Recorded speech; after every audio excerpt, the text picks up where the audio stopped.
Piece of work. Should check and see if my brother got here to help my mom.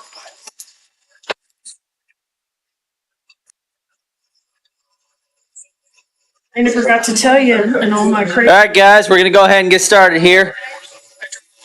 I want to welcome you all to the regularly scheduled council meeting for the governing body of Spring Hill, Kansas on Thursday, June 12th, 2025.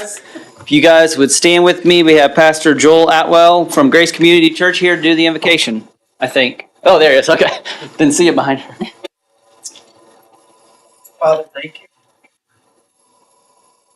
It's the gift of the day. Thank you for your love for us. Thank you for your provision, for your watch care. Today, we're especially mindful of the gift of life and think about the plane crash in India. And ask that somehow, some way, your presence and your peace and your hope would flood that place and those people, bring comfort and God, we just it makes us think about our own lives and our own city, and we just ask for your hand of protection. We ask for your watch care. We ask that you'd help us to love one another really well. God, in the midst of a meeting like this, we're reminded that you've given us those who are in positions of authority, in positions of leadership. We ask that you give them wisdom, direction, and help. We ask that somehow, some way, the prayer of Jesus would be answered among us, that your kingdom, your rule and reign, your government, your polity would come, your will would be done on earth, even in this place, as it is in heaven. We thank you in Jesus' name. Amen. Please remain standing for the pledge. I pledge Pledge allegiance to the flag of the United States of America and to the republic for which it stands, one nation, under God, indivisible, with liberty and justice for all.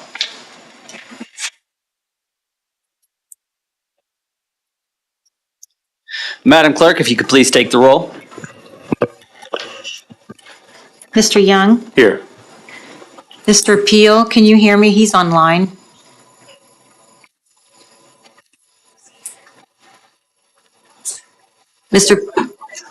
Okay, thank you. Mr. Thron? Here. Mrs. Feback? Here. Mr. Grant? Here. Mayor, we have a quorum present. Thank you very much. Next, we'll move on to the approval of the agenda. We did have staff request to add 3 different items onto the formal council agenda. And so with that agenda, I'll go ahead and read the items out. Approval of ordinance number 2025-08, authorizing the issuance and delivery of $3,550,000 principal amount of general obligation bonds, Series 2025A, taxable under federal law of the city of Spring Hill, Kansas, and providing for the levy and collection of annual tax for the purpose of paying the principal of and interest on the bonds as they become due.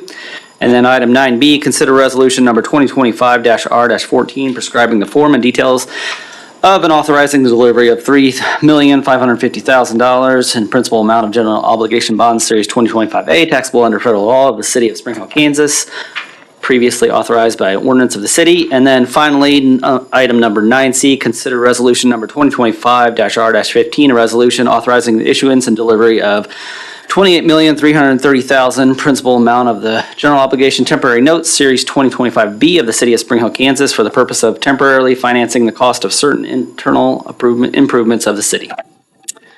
And with that, are there any other questions or comments on that? If not, I entertain a motion to approve the agenda as amended. So moved. Second. Got a motion and a second. Is there any further discussion? If not, all those in favor? Aye. Opposed? Motion carries 5-0-0. Next, we'll move on to citizen participation. This is a time when the public can come in and speak about whatever they would like to. We do have a list and some people that signed up, and the first person on that list is Mr. Bill Peterman. And when you come up, if you could state your name and your address, please, that would be appreciated. Bill Peterman, 19431 West 200th Street. I've got a couple questions. I know that some of you guys are into it, the sidewalks. Some of you don't give a damn. So, anyway, we've got a development going in right next to, where do I live? Brookwood Farms. It's over there, 119th and Woodland. It's Woodland something's what the name of it is. Crossing, I believe. Yeah. We had to put sidewalks in, and they should be at a point that they need to have sidewalks put in. I know that this is citizen participation. Us citizens don't know a damn thing. We don't talk about anything that's right, so I won't get any answers. I won't get anybody to participate with me. But it's just things that bother me, that the sidewalks out there, the positions there, we need to have the sidewalks put in before they build any more houses. They're going to town over there. And while I say they're going to town, they're digging up, for not basements, for their foundations, they're digging that up, and all that soot's running into our pond, and I can see it filling up right now. Who's gonna pay for that? Who's gonna pay for that? Are you guys gonna pay for that? Because you're the ones that let it go. I've brought it up how many times, and they keep doing it. We're gonna put silt fence in, they put them up, and then the next month they don't put them up when they build those houses. It's kind of like the grass. The grass needs to be cut. It's been this high for a week or two, and all of a sudden, they know that I'm coming to city council. Oh, we gotta cut it today. So they was out there. Now, they didn't cut it all. They cut part of it, but it looks like hell. And the people that live in Brookwood Farms got all kinds of animals coming into their yards because they got coons and they've got possum, skunks, because they got a place to live and all those weeds. So think about that a little bit too. The other thing is when they sold us that bill of goods, or you guys sold us that bill of goods on those rentals that were going in there.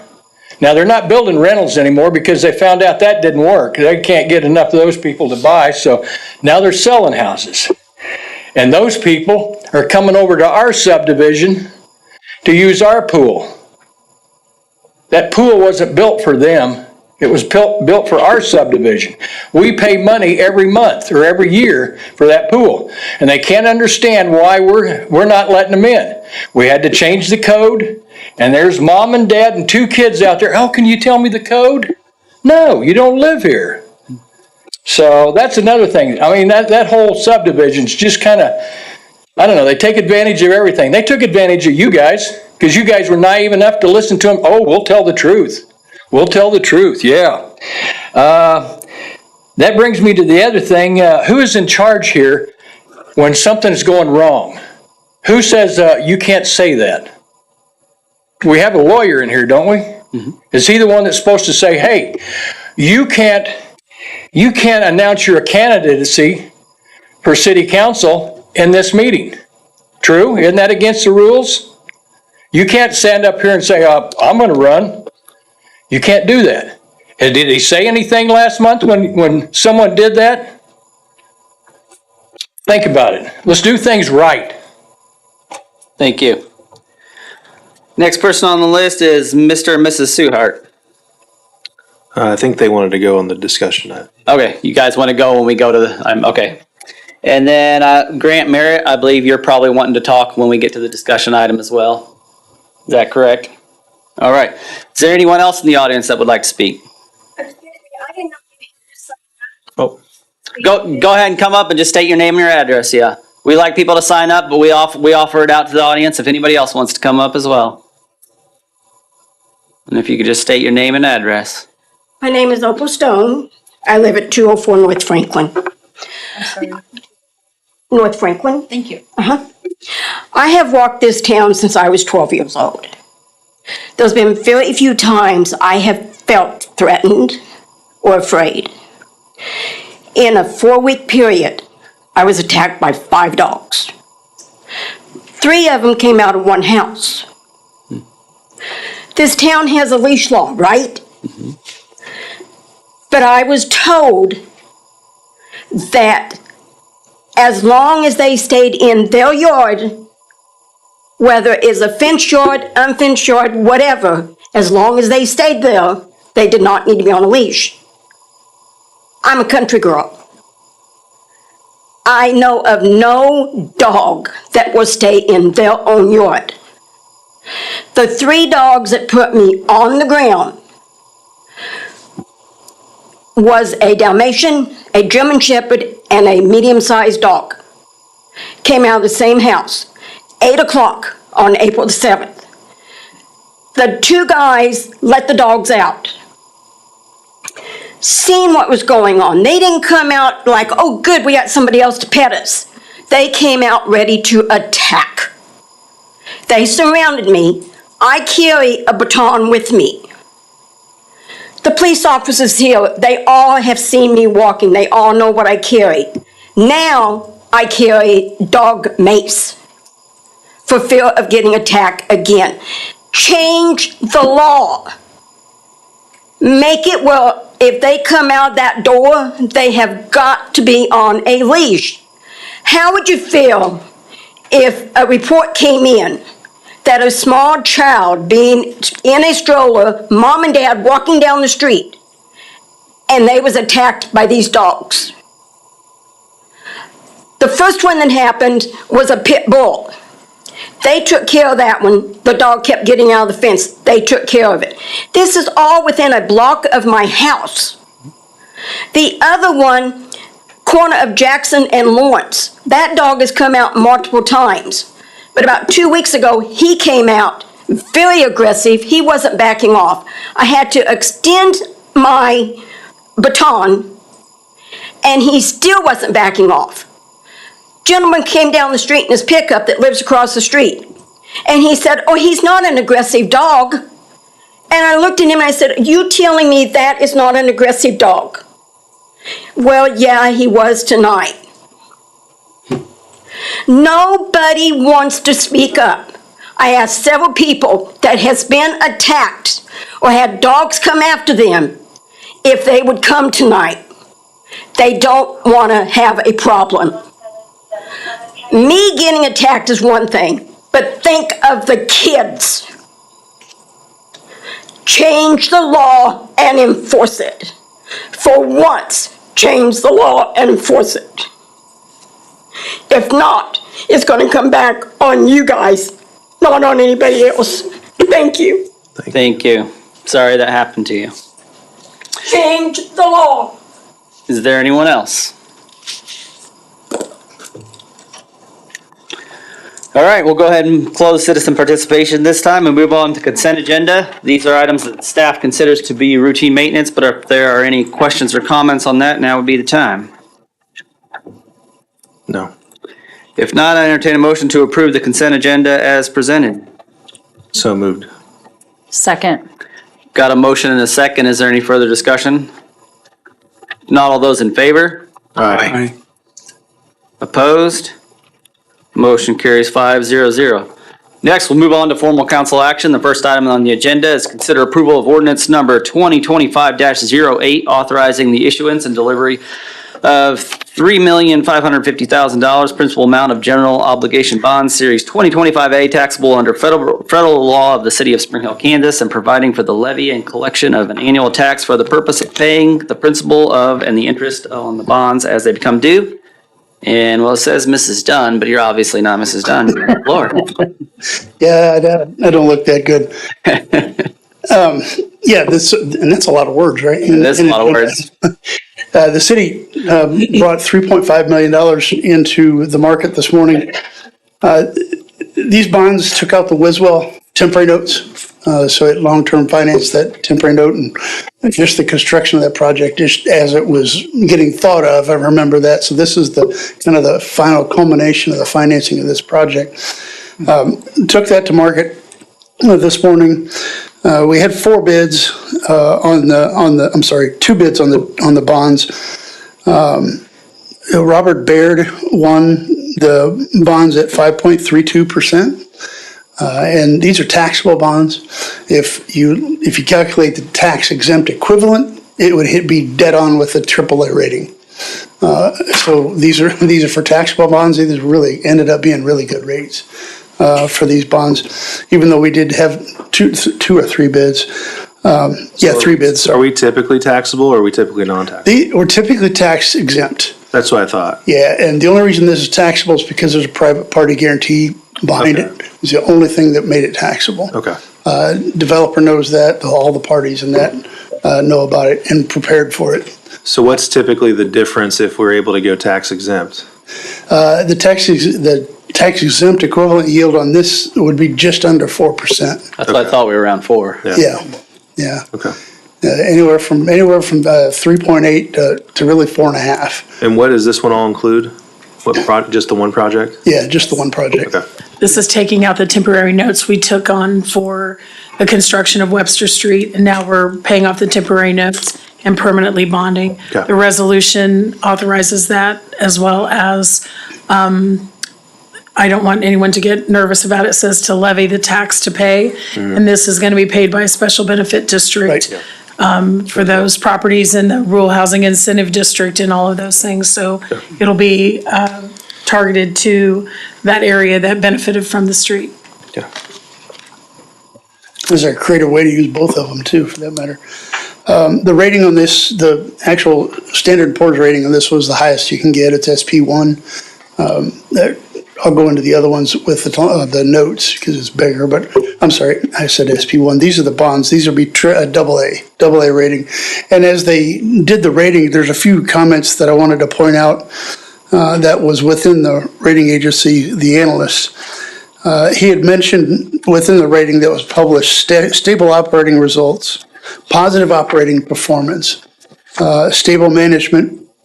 Also includes a 5-year trend analysis when she does her forecast, and then a 5-year CIP with funding sources identified. So you've got the planning in place, and that was a big deal for these guys, for the rating analysts. So Rhonda does a really good job with that. The bonds you do have outstanding right now, 88% of those pay off in 10 years. So even though they may be 20-year bonds, they pay off a lot earlier than most. Then a big positive, the actual language said, should the city build fund balance to reserve goals, the 50% goal, alongside debt moderation, they could see an increase in rating. You're at AA, it could be a AA positive. Getting to a AAA is a huge jump, especially for a fantastically growing city, just being able to accomplish anything. AA plus as high as you can go without hitting a AAA. And the difference between those two is negligible. You're going to be hitting AAA ratings or interest rates at that point regularly. I would argue that you kind of got that now with these. But Mayor, that's all I've got. Awesome. I'll open the floor for any questions or comments. This one's pretty straightforward. Yep, pretty straightforward. If not, I entertain a motion. Let's see. Do I have to, we put them in here? Or no? I gotta go down. All right. Move to approve ordinance number 2025-08, authorizing the issuance and delivery of $3,550,000 principal amount of general obligations bonds, Series 2025A, taxable under federal law of the city of Spring Hill, Kansas, and providing for the levy and collection of an annual tax for the purposes of paying the principal of and interest on the bonds as they become due. Second. Got a motion and a second. Is there any further discussion? Not all those in favor? Aye. This one, Opposed? where's this? Ordinance. Oh, I'm so sorry. Yeah. Madam Clerk, if you could please take the roll. Yes, thank you. Mr. Young, Yes. Mr. Grant, Yes. Mr. Thron, Yes. Mrs. Feback, Yes. Mr. Peel, Mayor Berkey. Yes. Ordinance 2025-08 passes 600. Thank you very much. Next item on the agenda is consider resolution number 2025-R-14 prescribing the form and details of and authorizing the delivery of $3,550,000 in principal amount of general obligation bond series 2025A taxable under federal law of the city of Spring Hill, Kansas, previously authorized by an ordinance of the city. And this is kind of just the follow-up to the previous one. It is. Do we have any other thing to add to that? This is just the actual execution, right? Yep. That's right. Yeah, so once again, straightforward, but open the floor to any questions if you have any. If not, I entertain a motion. Move to adopt resolution number 2025-R-14, prescribing the form and details of and authorizing the delivery of $3,550,000 principal amount of general obligation bonds, Series 2025A, taxable under a federal law of the city of Spring Hill, Kansas, previously authorized by an ordinance of the city. Second. Got a motion and a second. Is there any further discussion? Not all those in favor? Aye. Aye. Opposed? Motion carries 5-0-0. Next item on the agenda is consider resolution number 2025-R-15, a resolution authorizing the issuance and delivery of $28,330,000 in principal amount of general obligation temporary notes, Series 2025B of the City of Spring Hill, Kansas, for the purpose of temporary financing the cost of certain internal improvements of the city. So the temporary notes included 4 different projects.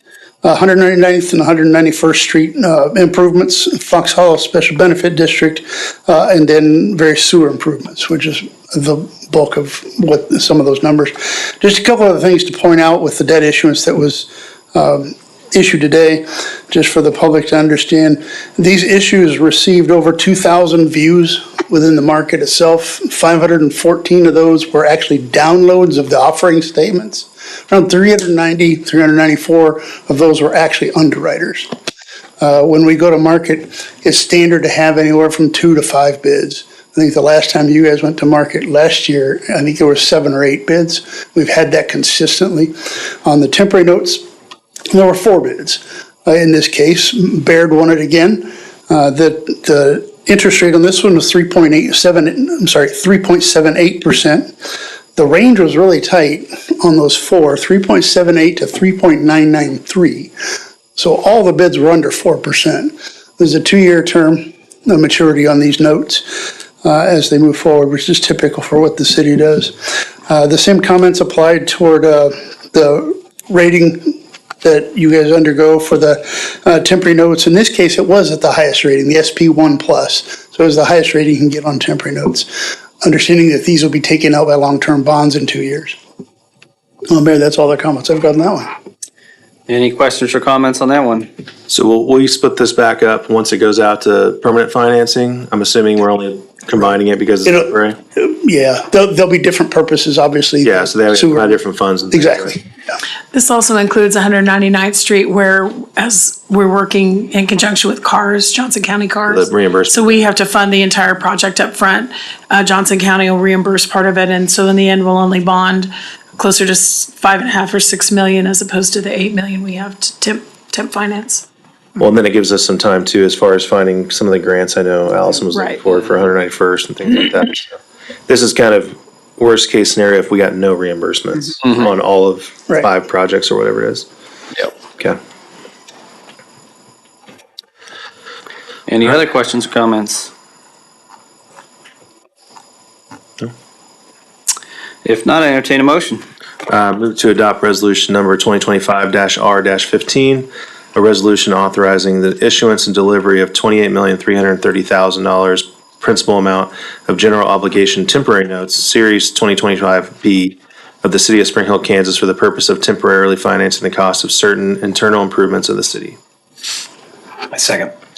Got a motion and a second. Is there any further discussion? Not all those in favor? Aye. Opposed? Motion carries 5-0-0. Thank you, Thank you. sir. Next item on the agenda is consider approval of temporary construction easements and permanent sanitary sewer easements for the Northwest Sewer Expansion Project. And Mrs. Abel, you have the floor. Okay, so one of the projects we've been working on is the Northeast Sewer expansion project. This is roughly at 175th and 169 on the east side of 169. We're expanding that area so that we can serve some of our future residents. We are currently under design with that and have finalized the final conceptual design. We've determined what easements are necessary for that expansion. for the gravity and force main lines and the lift station and such. So we've got before you about half of the properties that we need permanent and temporary construction easements.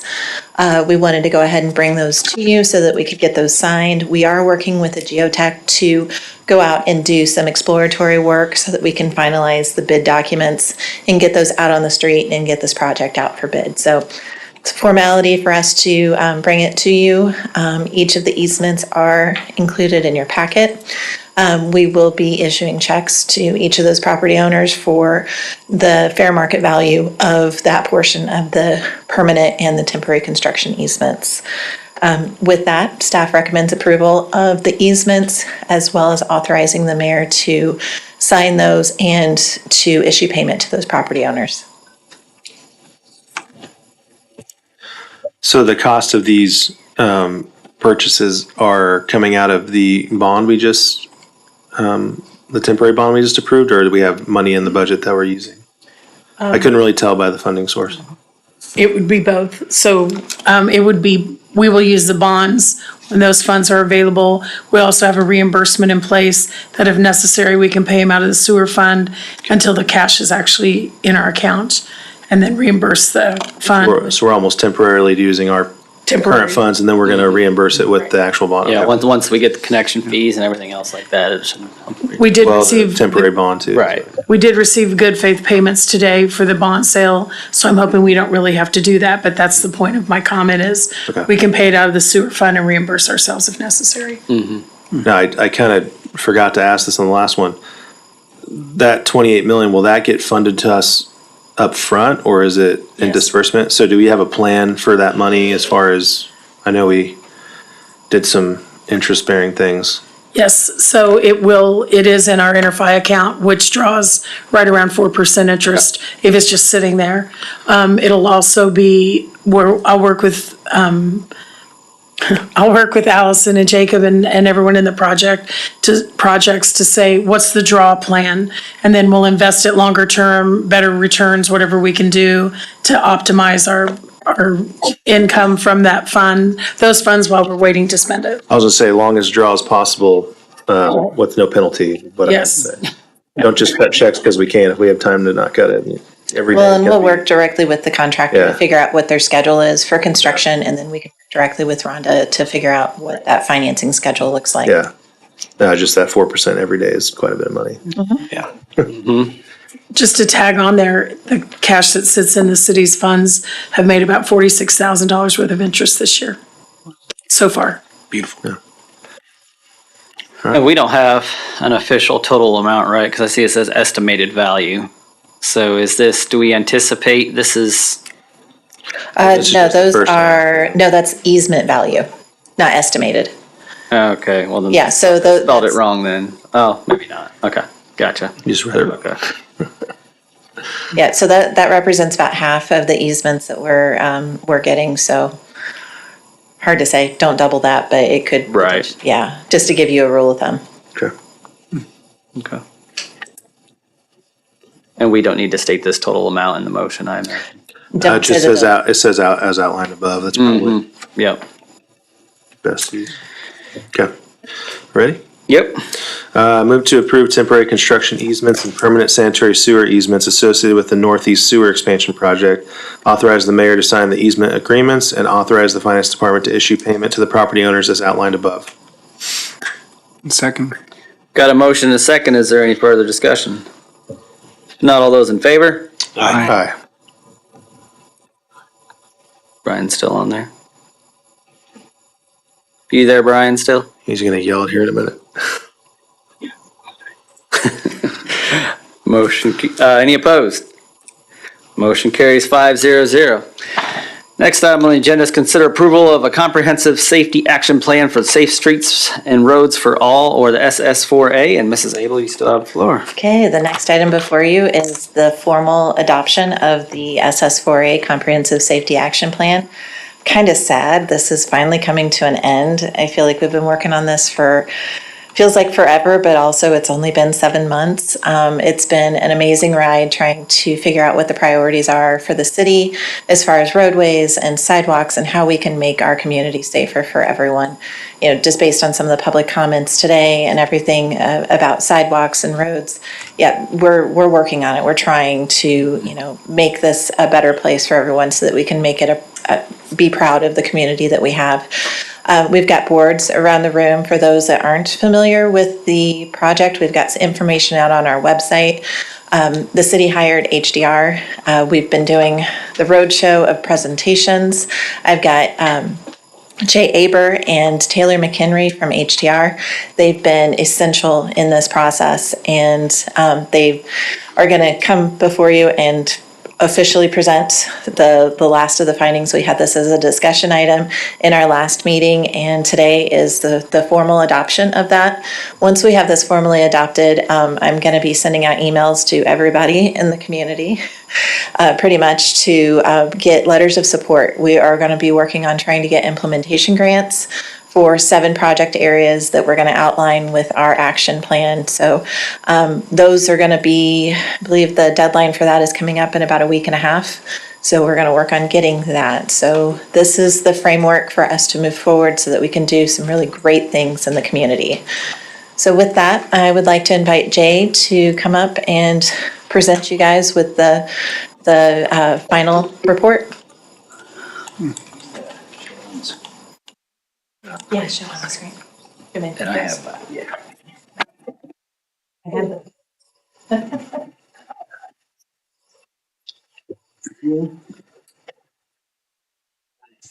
Got some printed copies of the plan for you all, and I will plug this thing in so we can see it online as well. Thank you. Thank you. Right, and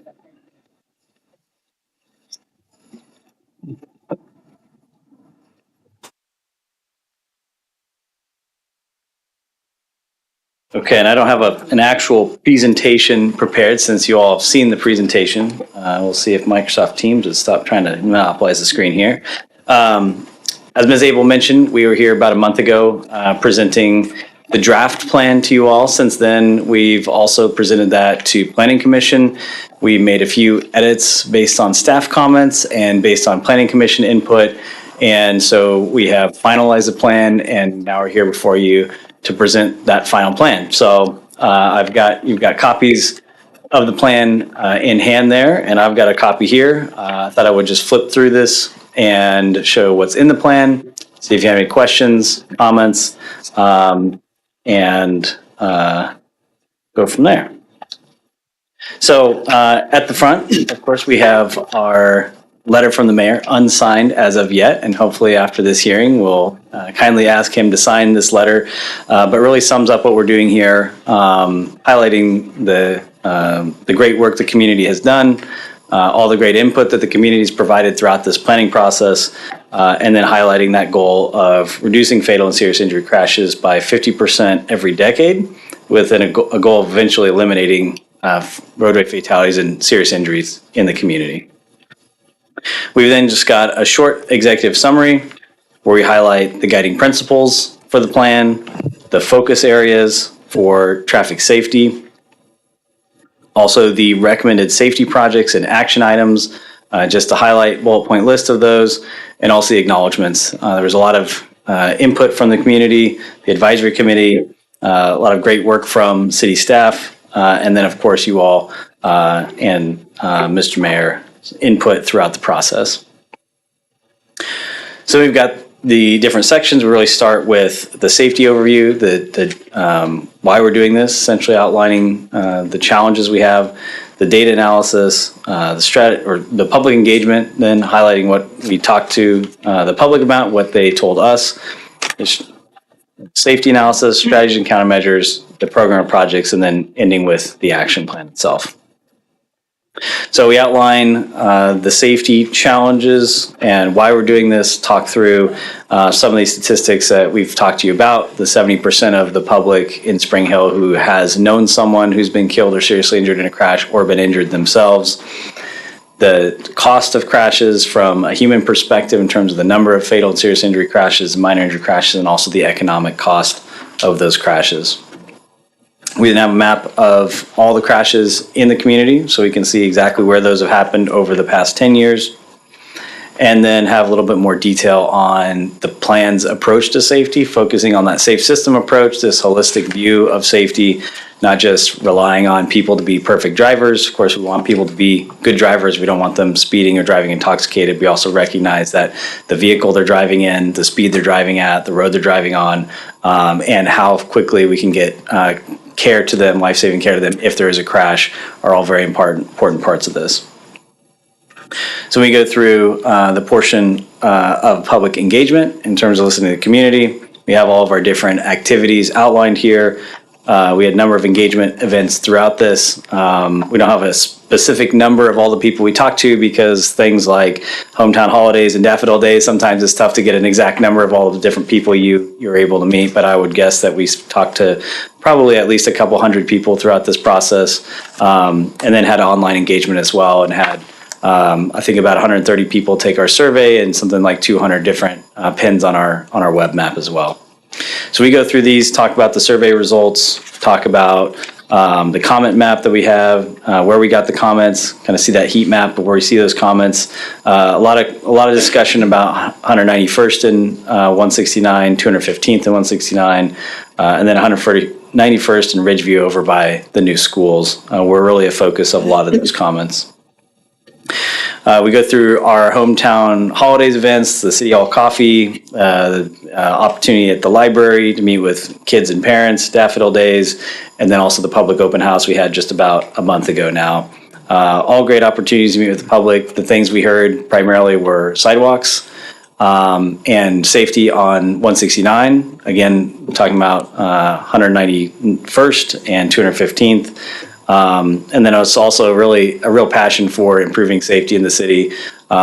Spring Hill doesn't have as big of a safety problem as a lot of communities, but one person being killed on our roads is one too many. And I think the community really agrees with that and is really interested in moving forward with these countermeasures. We also talk about our advisory committee, the members that were involved with that, which is a great cross-section of the community, different stakeholders, different agencies. KDOT was a very active participant in that, Johnson County as well. Your police department was a great partner in that as well, and many other organizations.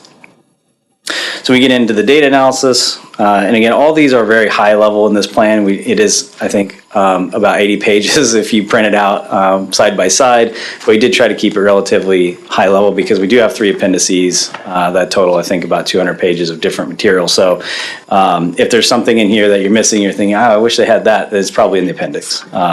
So we try to keep it high level, keep it more readable. We talked about speed, pedestrians, the crash challenges, different modes of users, the teen drivers and older drivers we've talked about in previous presentations as well, being overrepresented, and then highlighted that high injury network that we created. So these were really the roadways in the area that had concentrated and elevated concentration of crashes on them, and really was a big part of how do we prioritize projects across the community. I also talked about the systemic analysis, the risk analysis, and those different risk factors that led to the development of this high risk network. So a lot of the challenge in communities where we don't have a high number of crashes is that we don't want to wait for somebody to be injured or killed on a road. So we want to look at some of these risk factors so that, especially in a community like Spring Hill where you're developing quickly, we don't want a new subdivision or school being built next to a road that has these risk factors and have somebody be injured or killed down the line. So it's a little bit more proactive look at safety in the community.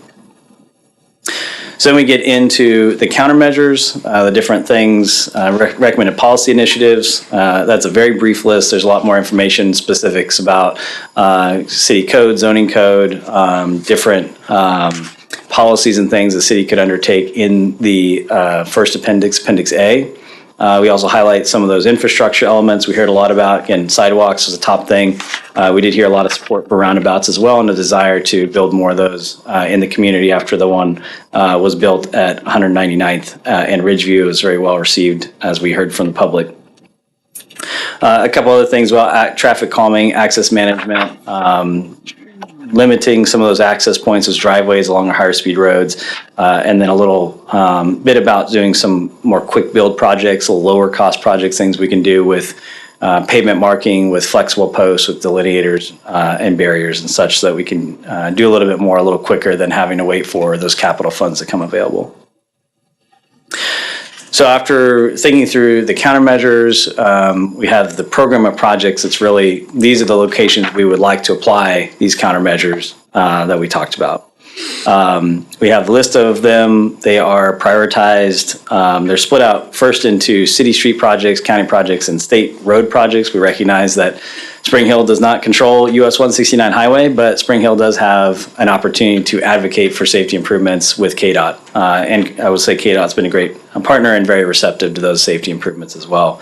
Then the county road projects as well are outside the city boundary, but again, something for the city to advocate for, and also consider if there's annexation proposals in the future.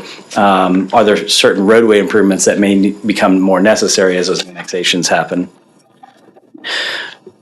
So we have our map of projects throughout the community, again, prioritized by first, second, third priority, and split out by state jurisdiction, county jurisdiction, city jurisdiction. I will mention one thing that we heard a lot from people when they saw this map was, where are the sidewalks? Why don't we have sidewalks on this? Why don't we have more projects with sidewalks? And I'll mention it later in the action plan, but the city does have a great document, the sidewalk prioritization document, that really outlines all those locations with sidewalks. And one of our action plan items we have in here is essentially to pursue implementation of that plan. So that's more of a systemic improvement, things that would be on a lot of different streets and a lot of different places, filling some of those longer gaps, some of the shorter gaps. Maybe it's only a few houses long where you have a gap. But this is really focused on those really major capital projects, those capital intensive projects that may need planning several years in the future, whereas a sidewalk is maybe something we can do a little bit at a time, year by year. So that's just one note that people did ask about the sidewalks, but it is part of the plan. It's just not shown explicitly on this map. We have a lot of detail about each one of these projects, generally what challenges are, a high level of what the solutions could be. We didn't want to be highly prescriptive with this so that going forward in the future, the city have more flexibility, things might change, the public might have different input. So we didn't specify exact recommendations for improvements, but didn't have some general guidance there. So then the last part of the plan is the action plan itself. We have broken this down to short-term actions, midterm actions, and long-term actions looking over the next 20 years. So short-term actions looking to complete those, or at least initiate those within 2 years, the midterm within 10 years, and long-term within 20 years. Part of this action plan does include those priority projects, so we did specify when those priority projects we desire would be to complete those. So that's embedded in the action plan itself as well. So we got a number of actions here, and I won't go through these each one by one, but I think you all are somewhat familiar with these because these haven't changed very much since we presented them last. But some of those top things, passing a Vision Zero resolution, essentially committing the city to zero deaths on the roads, establishing a transportation safety board was a high priority of the advisory committee. Really some citizens board to oversee this as it goes forward. We know the city has a lot of different priorities, a lot of things going on, and it's always good to have a board of people who are evaluating this process as it goes on, thinking about the next year's implementation. And that's really that third short-term action, developing the annual Vision Zero report and implementation plan. So what have we done in the past year? What progress have we made? Have we made progress on our action items? Have there been successes? Have there been some things that haven't worked as well? And where do we want to go in the next year?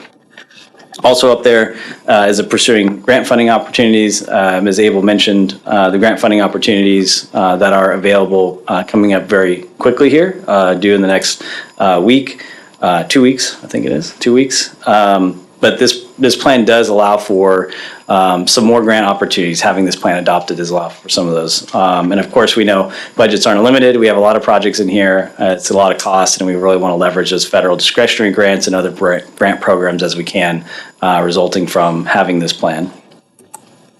So we have our short-term action items. Each one of these has a typical duration or time frame, not specified exact time frame, but something that we would tend to typically see. We have a champion for this. We know a lot of these will require a number of different groups within the city and citizens groups to enact, but we did want to identify a single champion so that person could be the one to really champion this, move it forward, coordinate those activities among those different groups. We've got our medium-term action items, and then we also have our long-term action items as well. And then we just have our conclusion, and that's it. So I'd be happy to answer any questions you have. Well, I just appreciate all the work that went into this from everybody involved. There was a lot of community members involved, a lot of staff involved, a lot of council involved. So it's just a lot of time and effort put in. I think it's a really good product that was put out. And now I think the thing I always say, this does no good if we don't do something with it. So my goal is to do something with this. You know, we've had plans before in years past, and you know, it's great if you have a plan, but if you don't do anything with it, what's the point? So this is great, but now we got our jobs cut out for us. We gotta come up with a way to fund it and get some things done. I mean, I think overall it looks pretty good. I didn't see any highway like type priority 1 or 2. Is that because it's not a priority for them, or is it just because it was a priority 3 basically on the? About 191st was on there. Yeah, so we do have Highway 169 listed as So those circles are probably the priority 1 ones? correct. I was yeah. looking for solid line, that's, I guess. Yeah, so what we have on here for 169, we have the priority 1 intersections listed as 191st that we heard from a lot. We know there's projects in the work, consideration for a traffic signal there. And then also those 3 unsignalized intersections at Lone Elm, 207th and 215th as really things that the city can advocate for and that KDOT can implement in a relatively short time frame. Yeah. I think the priority 2 and then listing all of 169 as priority 3 was not necessarily to say it's lower priority, but it is definitely something further out into the future. And I KDOT didn't realize the circles, it went through so quick that I didn't see those on there. So I'm like, okay, well, that makes me feel better that yeah, so the intersections are priority Yeah. 1, but the whole highway itself is more priority 3. So there's a couple that are priority 2, but I guess that makes sense.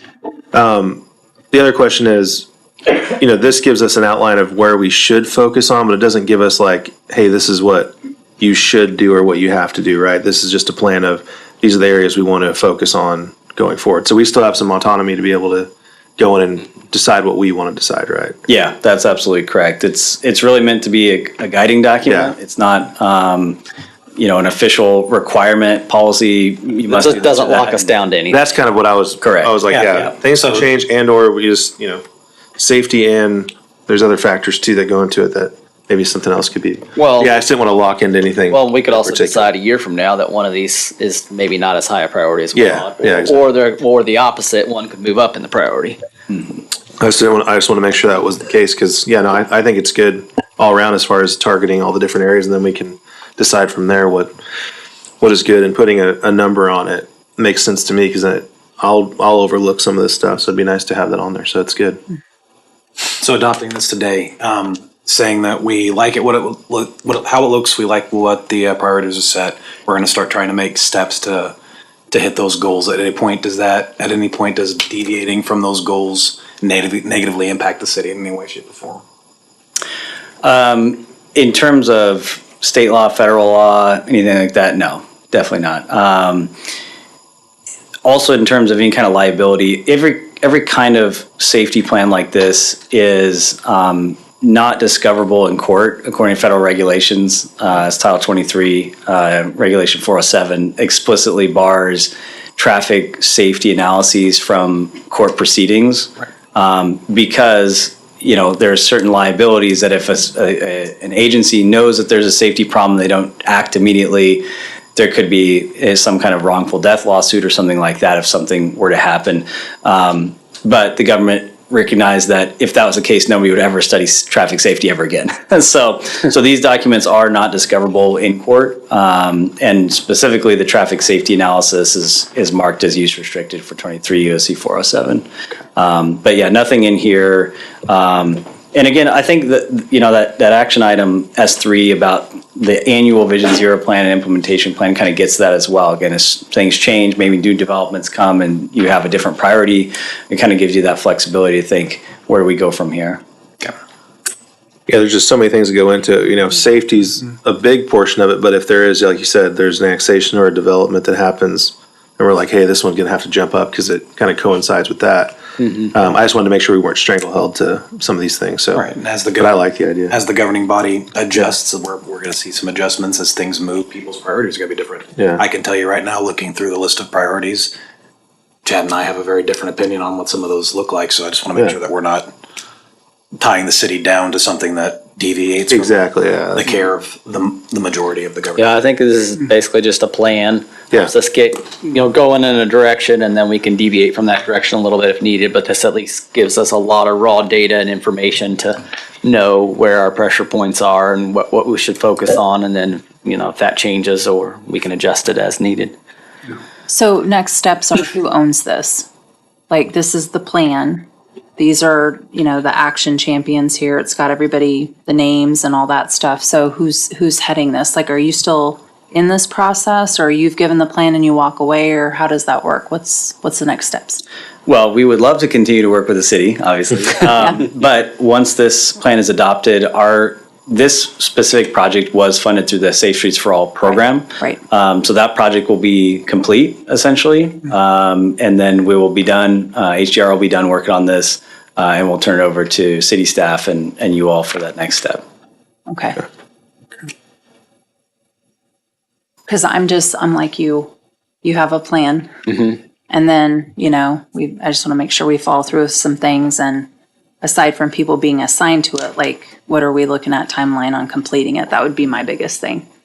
I mean, it says here 1 to 3 months for the board found, formation and different things like that. So So who from the city staff, is that kind of like an Is that Allison Allison? thing, that you're just going to continue to work with this?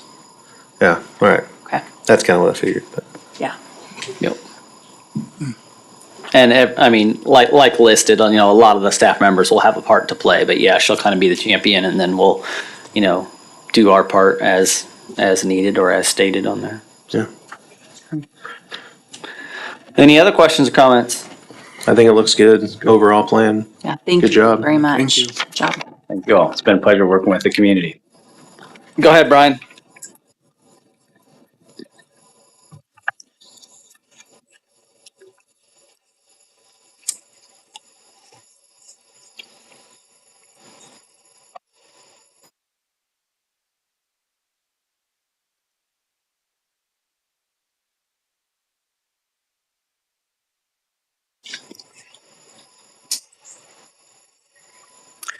Yeah, I think that we had a really good engagement process. I think the community was really interested in this plan. I know I have some relatives who live here, and others in our team have relatives who live here that had heard about it and been spreading the word, without us actually telling them, which is nice. Like, hey, have you heard of this plan? It's like, oh yeah, we're working on that plan. That's our plan. So I think word got around really, really well. I think definitely doing those kind of pop-up activities and going to the events that you already have that are really well attended. We're a big part of that, and just being out in the community, going to hometown holidays, daffodil days, were probably our two most successful events in terms of just catching people as they come by. We always want to have at least one formal public open house for a plan like this so that we can unveil all the different things. It's hard to explain to someone what's in an 80-page plan if you talk to them for 3 minutes at daffodil days. And those open houses are never really well attended. But I think what is really important is that when we did talk to people at that open house, we heard really broad support for what we did. And even in terms of each individual event, I think what's important on a process like this is seeing kind of that correlation between different things and that confluence. And we saw what we saw in the crash data, we heard from people. And we heard from them online on the map. We heard from them on the survey. We heard the same things from them at these pop-up events. We heard the same things from the advisory committee, same thing at the open house. So I think I would say that we had a good turnout, especially for a community this size. I mean, we could do a plan like this for Kansas City and get a similar turnout, and it's 0.01% of the population versus here, where maybe it's 5% of the population. But I think definitely seeing all of those things telling us the same things, essentially, the same safety locations, the same safety concerns, and hearing that across these different things is part of the reason we do a lot of different types of engagement with the online, with the pop-up, with the open house, the advisory committee, because we know we're not going to meet everyone in just doing one of those. And we did really hear consistent things across the board at those different things.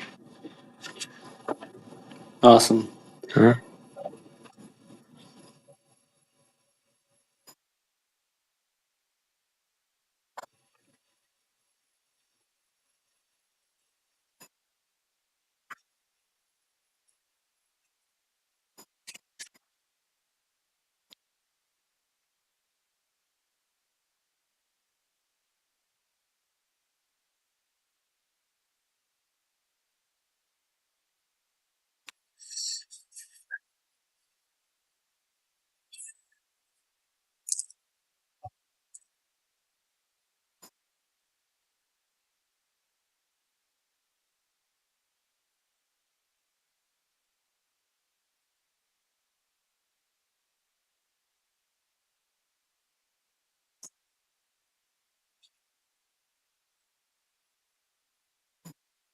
Yeah, I do think so. And I think, part of this also, we really relied a lot on the advisory committee because these were members of the community, either agencies like Spring Hill Police Department.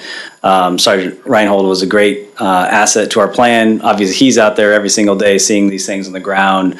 And other members of the community with the Chamber of Commerce and with different agencies, KDOT and Johnson County, Fire District 1. And some of those people, obviously, they have more of a vested interest. They're maybe more plugged into the community. And so you kind of broaden our reach and what they're hearing from their network, from their colleagues, and what they've seen over the years. So, and I think, again, what I would be concerned with is if we heard one thing from the public at our public meetings and we heard something different from our advisory committee and our data was telling us something different, I'd be much more concerned. But I think the number of people we talked to, the number of agencies we're able to coordinate with and reach out to, and then that data analysis all telling us the same things. I think we had a really successful plan process, an engagement plan process. And again, I do think this was a good number of people engaged. I mean, you all know that it's difficult to get people engaged, to come out on an evening night when they're busy, they just got home from work or something like that.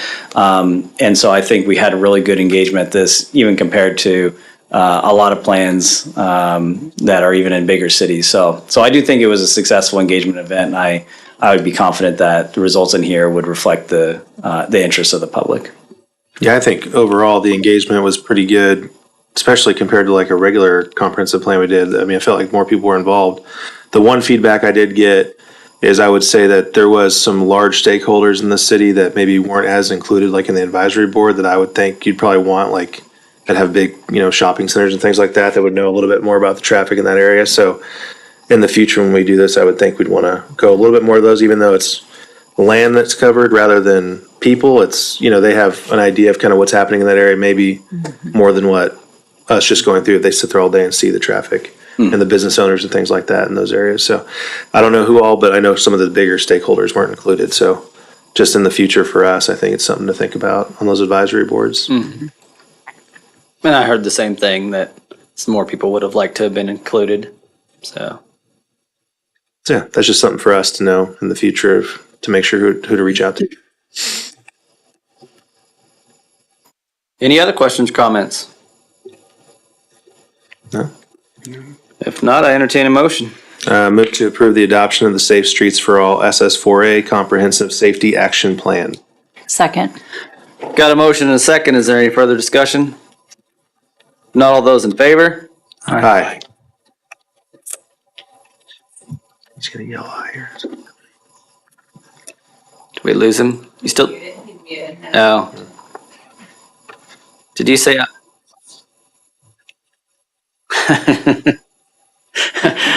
right, any opposed? Motion carries 5-0-0. Thank you very much. Thank you. That ends formal council action at this time. Move on to a discussion item, and the first item on the agenda is talking about 223rd Street concept, and Mrs. Abel, you have the floor. Okay, the next item before you is a discussion item. The City of Spring Hill engaged H&TB, a consulting firm out of Kansas City and Overland Park, back in 2022 to help us figure out what the long-term goal is going to be for 223rd Street. This would be the segment from 169 all the way to Victory. This also included what to do about Webster Street. It currently intersects extremely close to 169. So the plan was to relocate that roadway so that we could get it further away from 169. And the other part of it was Victory. So basically that triangular piece, Webster, 223rd Street and Victory, was the study area for this.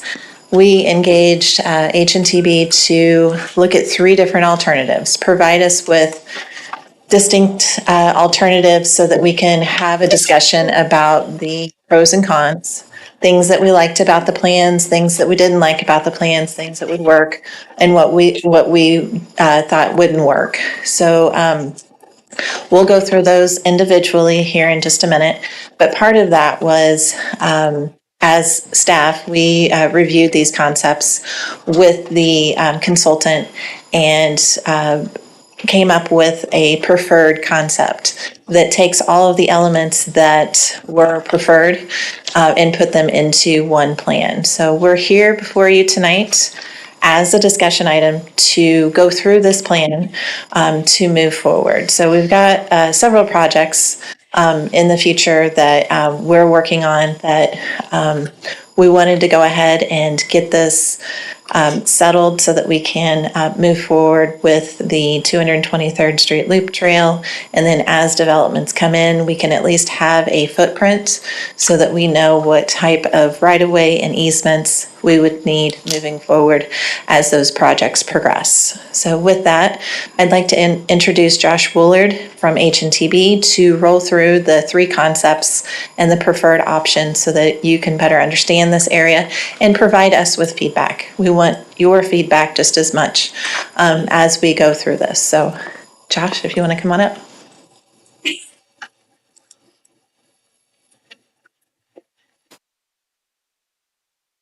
Good evening. Thanks for having me tonight.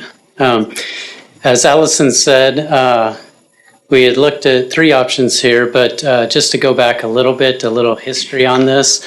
Back in 2015, KDOT had a study on this area to look at the ultimate improvements for 223rd Street. And that's kind of what's shown with this option here.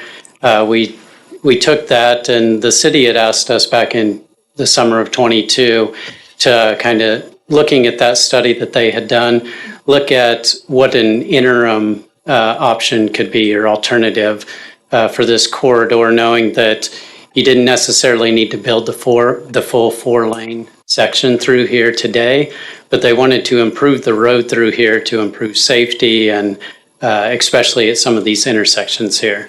So this first option we looked at was taking that the preferred alternative from the KDOT study and essentially looked at how could we build an interim 2-lane option here and make it most compatible with that ultimate 4-lane option.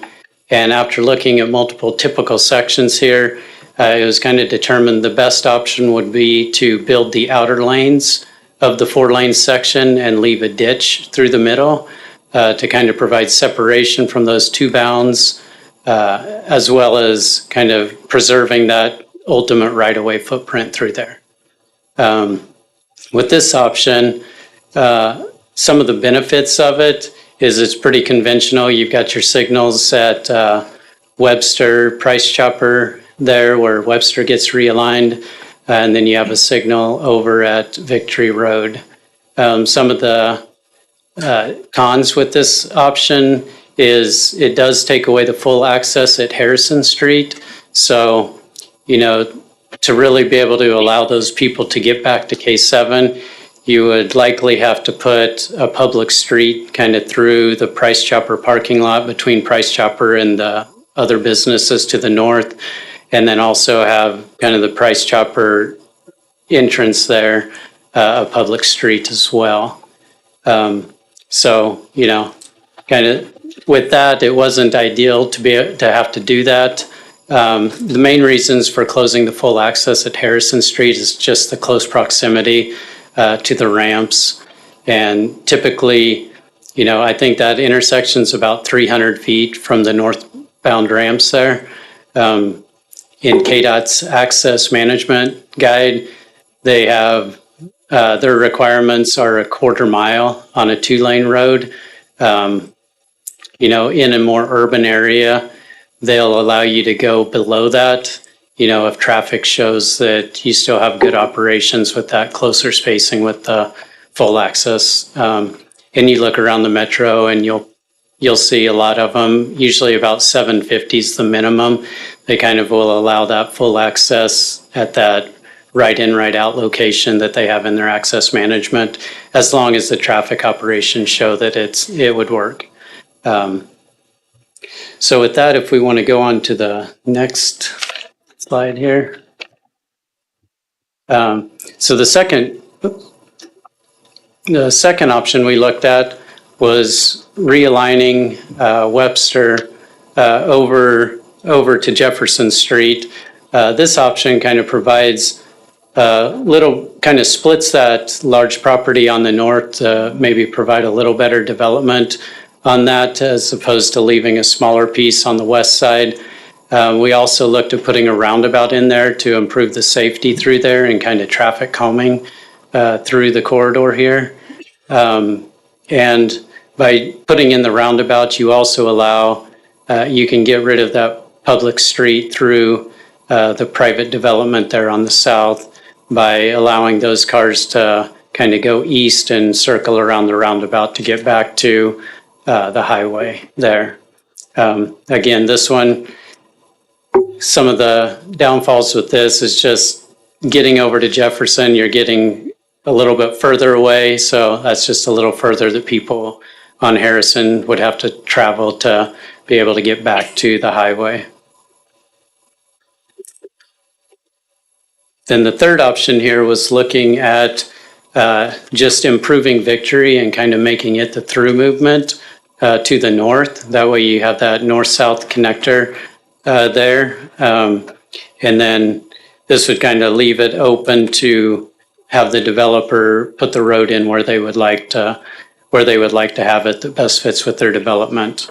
With all of these options, we kind of held the same typical section through 223rd Street with that building those outer lanes.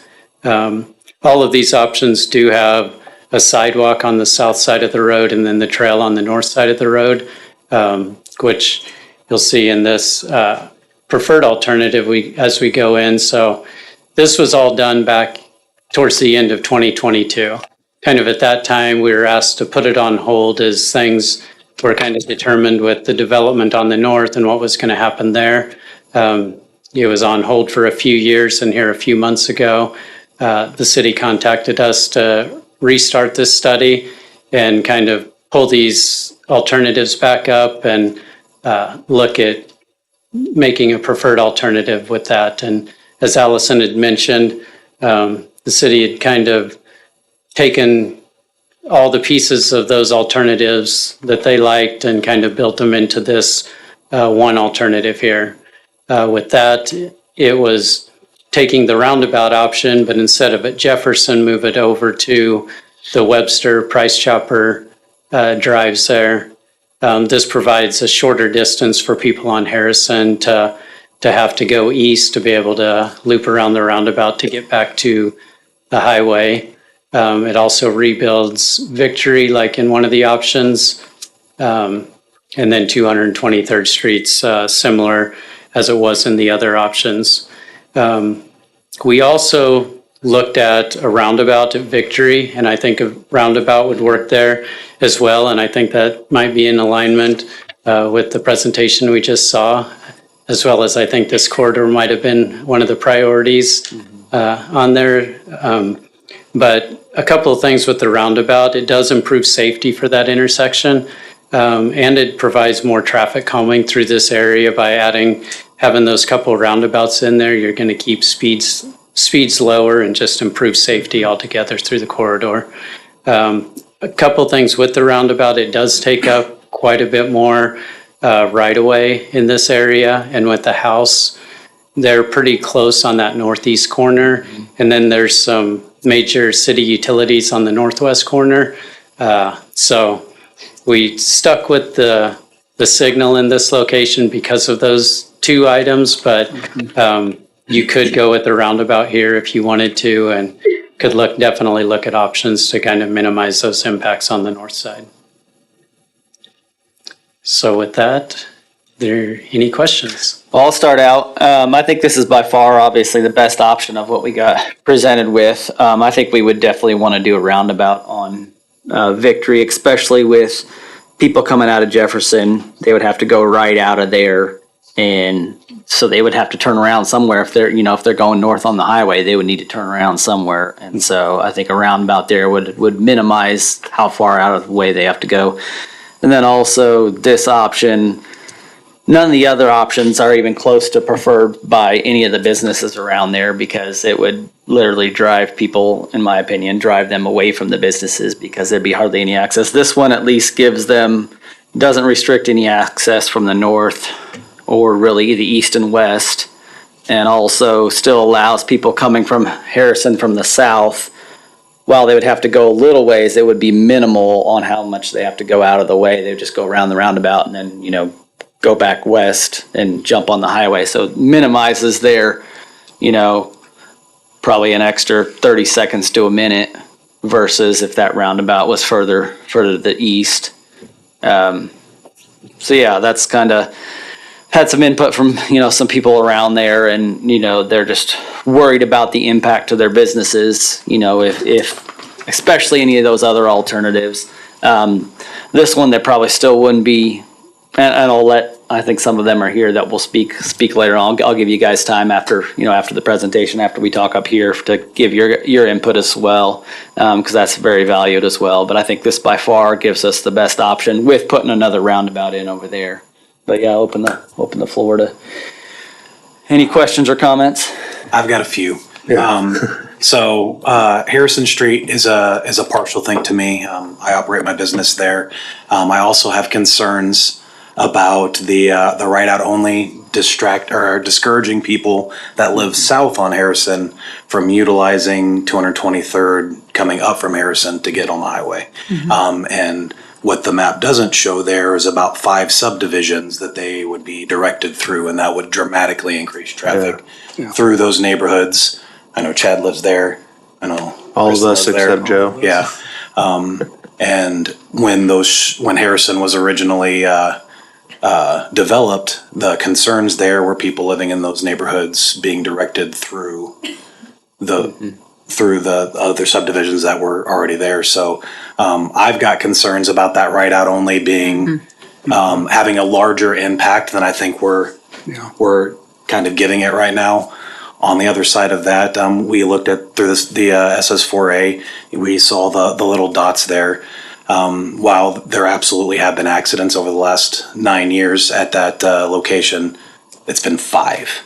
And to me, that's not a safety concern that warrants the price tag that it goes on to this particular project as a whole. It was my understanding that to a certain degree, this will be kind of a some of, if not all, of what you want here. So if I were to get this, if I were the King of Spring Hill today and I could say, hey, this is what I want to see done, to me, it makes more sense to look at this project and see what serves us best now.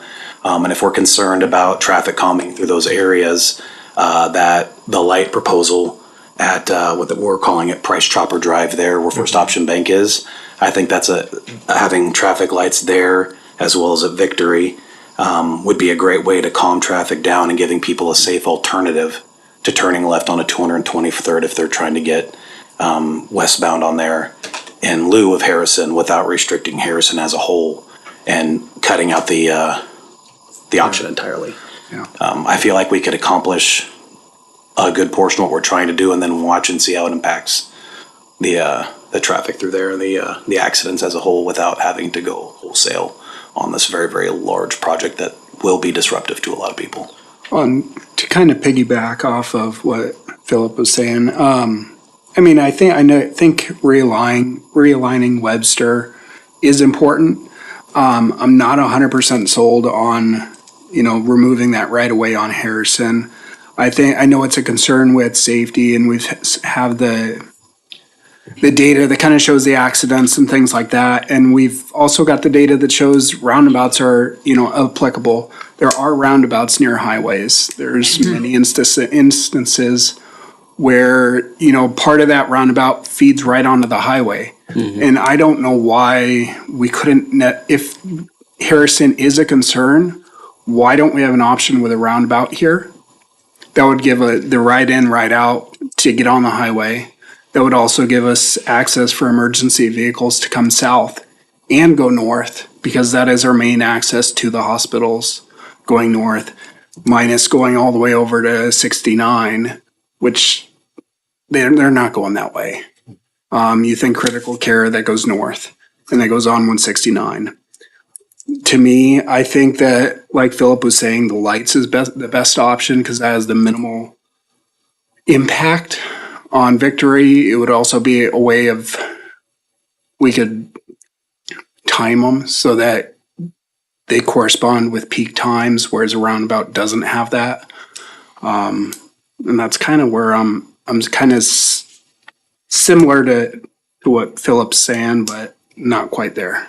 And I did mention to staff about having a roundabout there because I thought that would be a good option as well on Harrison. But I believe that the right of way around there would be difficult to get because I believe KDOT owns a lot of that right of way there. So I think That was my first question, was does KDOT have the authority on that area there? Because that's going to make a big difference in this whole thing. If we're proposing a roundabout for Harrison, I mean, if that's their. Yeah, I believe a lot of this is KDOT right away in this area. I will say one thing with this study, we didn't look at anything with the interchange. That was kind of part of it. This study was more focused on kind of an interim solution for 223rd Street from just east of those ramps to Victory. But I mean, to your point, I still think putting a roundabout there, it's just in the close proximity to the ramps. I mean, you would have to model that traffic to see if that would be something that could work. But, when they are that close, another option would be, could you put a peanut roundabout or something like that to capture the ramps with one side and Harrison with the other? But again, it's almost maybe getting kind of far apart to do something like that, but it's too close to just put its own roundabout. Yeah. Well, I have a couple things too. One, I do think stoplight at Price Chopper Way is the only way to go because every developer I've talked to said they would not want to develop if it's a roundabout there. Yeah. So I think we have to think about that too, along with the safety. Victory, I prefer the roundabout only because that traffic does come in so hot. I feel like you could slow it down a little bit with the roundabout there. So that's where I like that better than stoplight because if it's green, I know I'm not slowing down at a green light. So for me, that's kind of those things. I would even be open, since we are putting some control in those two areas, to leaving it to where, and I'm for closing down Webster and realigning it. And so that turns that into like a three-way road. Is there a way just to make a left-hand turn available there rather than doing a roundabout? So that there's still access to the highway for the people in the apartments and coming from the shopping center? And I work at Blackhawk. My business is right there, facing Harrison, and there is an ambulance every single day running up that, cutting them off from 169 or diverting them around. We've got the Yeah. the retirement community behind us. There's always a call for medical service going along Harrison. That is a main thoroughfare for providing people those emergency services. Yeah, 'cause for me, if you get rid of, If you get rid of Webster traffic, yeah. now you got a right and a left-hand turn only, and then you have traffic. I mean, Yeah. that's gonna way easier, because right now the issue is, to me, With what? the Harrison North and and- Webster. north and It's not south. the Yeah. ones coming here. Yeah, you're So, gonna eliminate all your north traffic. is that an option, or is there a way to do that with how this is kind of set up? I would say, I mean, I can't speak for KDOT, but I would say if you do improvements here, they would probably not allow a full access intersection that close. But we don't know that for certain. But yeah, you could Could always we- ask them, but Could we push the roundabout a little bit to the east and have that road kind of push so that there's not a change for the actual driver, but it's pushed more to the east, so we're not as close to the So to the highway? You know what I mean? basically what you're describing, he's now describing improvements from Price Chopper Drive to Victory Drive, ignoring that section. Oh, no, I'm talking about, Well, what I'm saying is even if we don't. oh yeah, just do not touching it anything, yet. Just don't touch Webster. It's not an improvement at that intersection. It's an improvement at the new. We just intersection close we're Webster creating. down that side and leave it kind of the Yeah, way it is. then we don't have That's to what I sell them would anything say. because we're not doing improvements there. To that particular, if we don't touch that intersection, can we still do improvements down the road? Would KDOT be against that? Basically, don't touch the Harrison Webster 223rd intersection and do. Start our improvements at Yeah. the new intersection we're creating. Yeah. So basically do this, but without that intersection My fear and a is light that- instead. Yeah, that's the Yeah, question. that's kind of the question.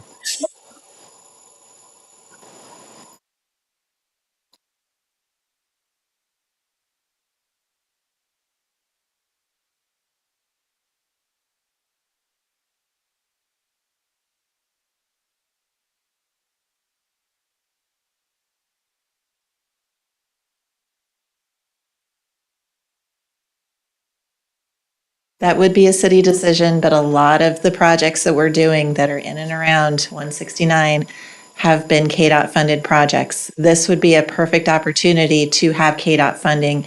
If we don't play ball with KDOT and, get their blessing on this, then we wouldn't be able to get KDOT funding. So And it sounds to me like we need to prioritize bigger projects that we're trying to do with them and table this until we have an opportunity to be more flexible.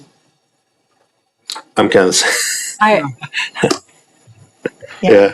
I know we have people here that want to talk. I Yeah. do have a business, but we also have a huge business of. Yeah, I'd like to hear from the landowners too, to hear what they think as far as how it would affect them. Yeah, One development and one that's already existing. Yeah, and we'll definitely leave time for them. Does anybody else up here want to say anything before we?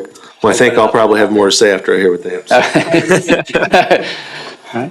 All right, well, first person on the list is Mr. and Mrs. Sudart. And if, Oh, okay. okay. And then Grant Merritt.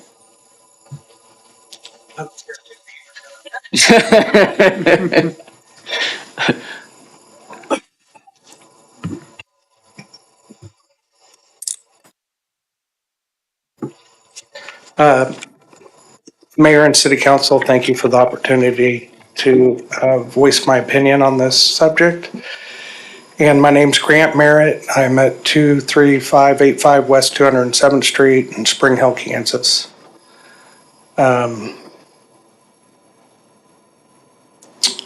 I've been a resident of Spring Hill since 1986. I raised my two kids here. Both went off to college.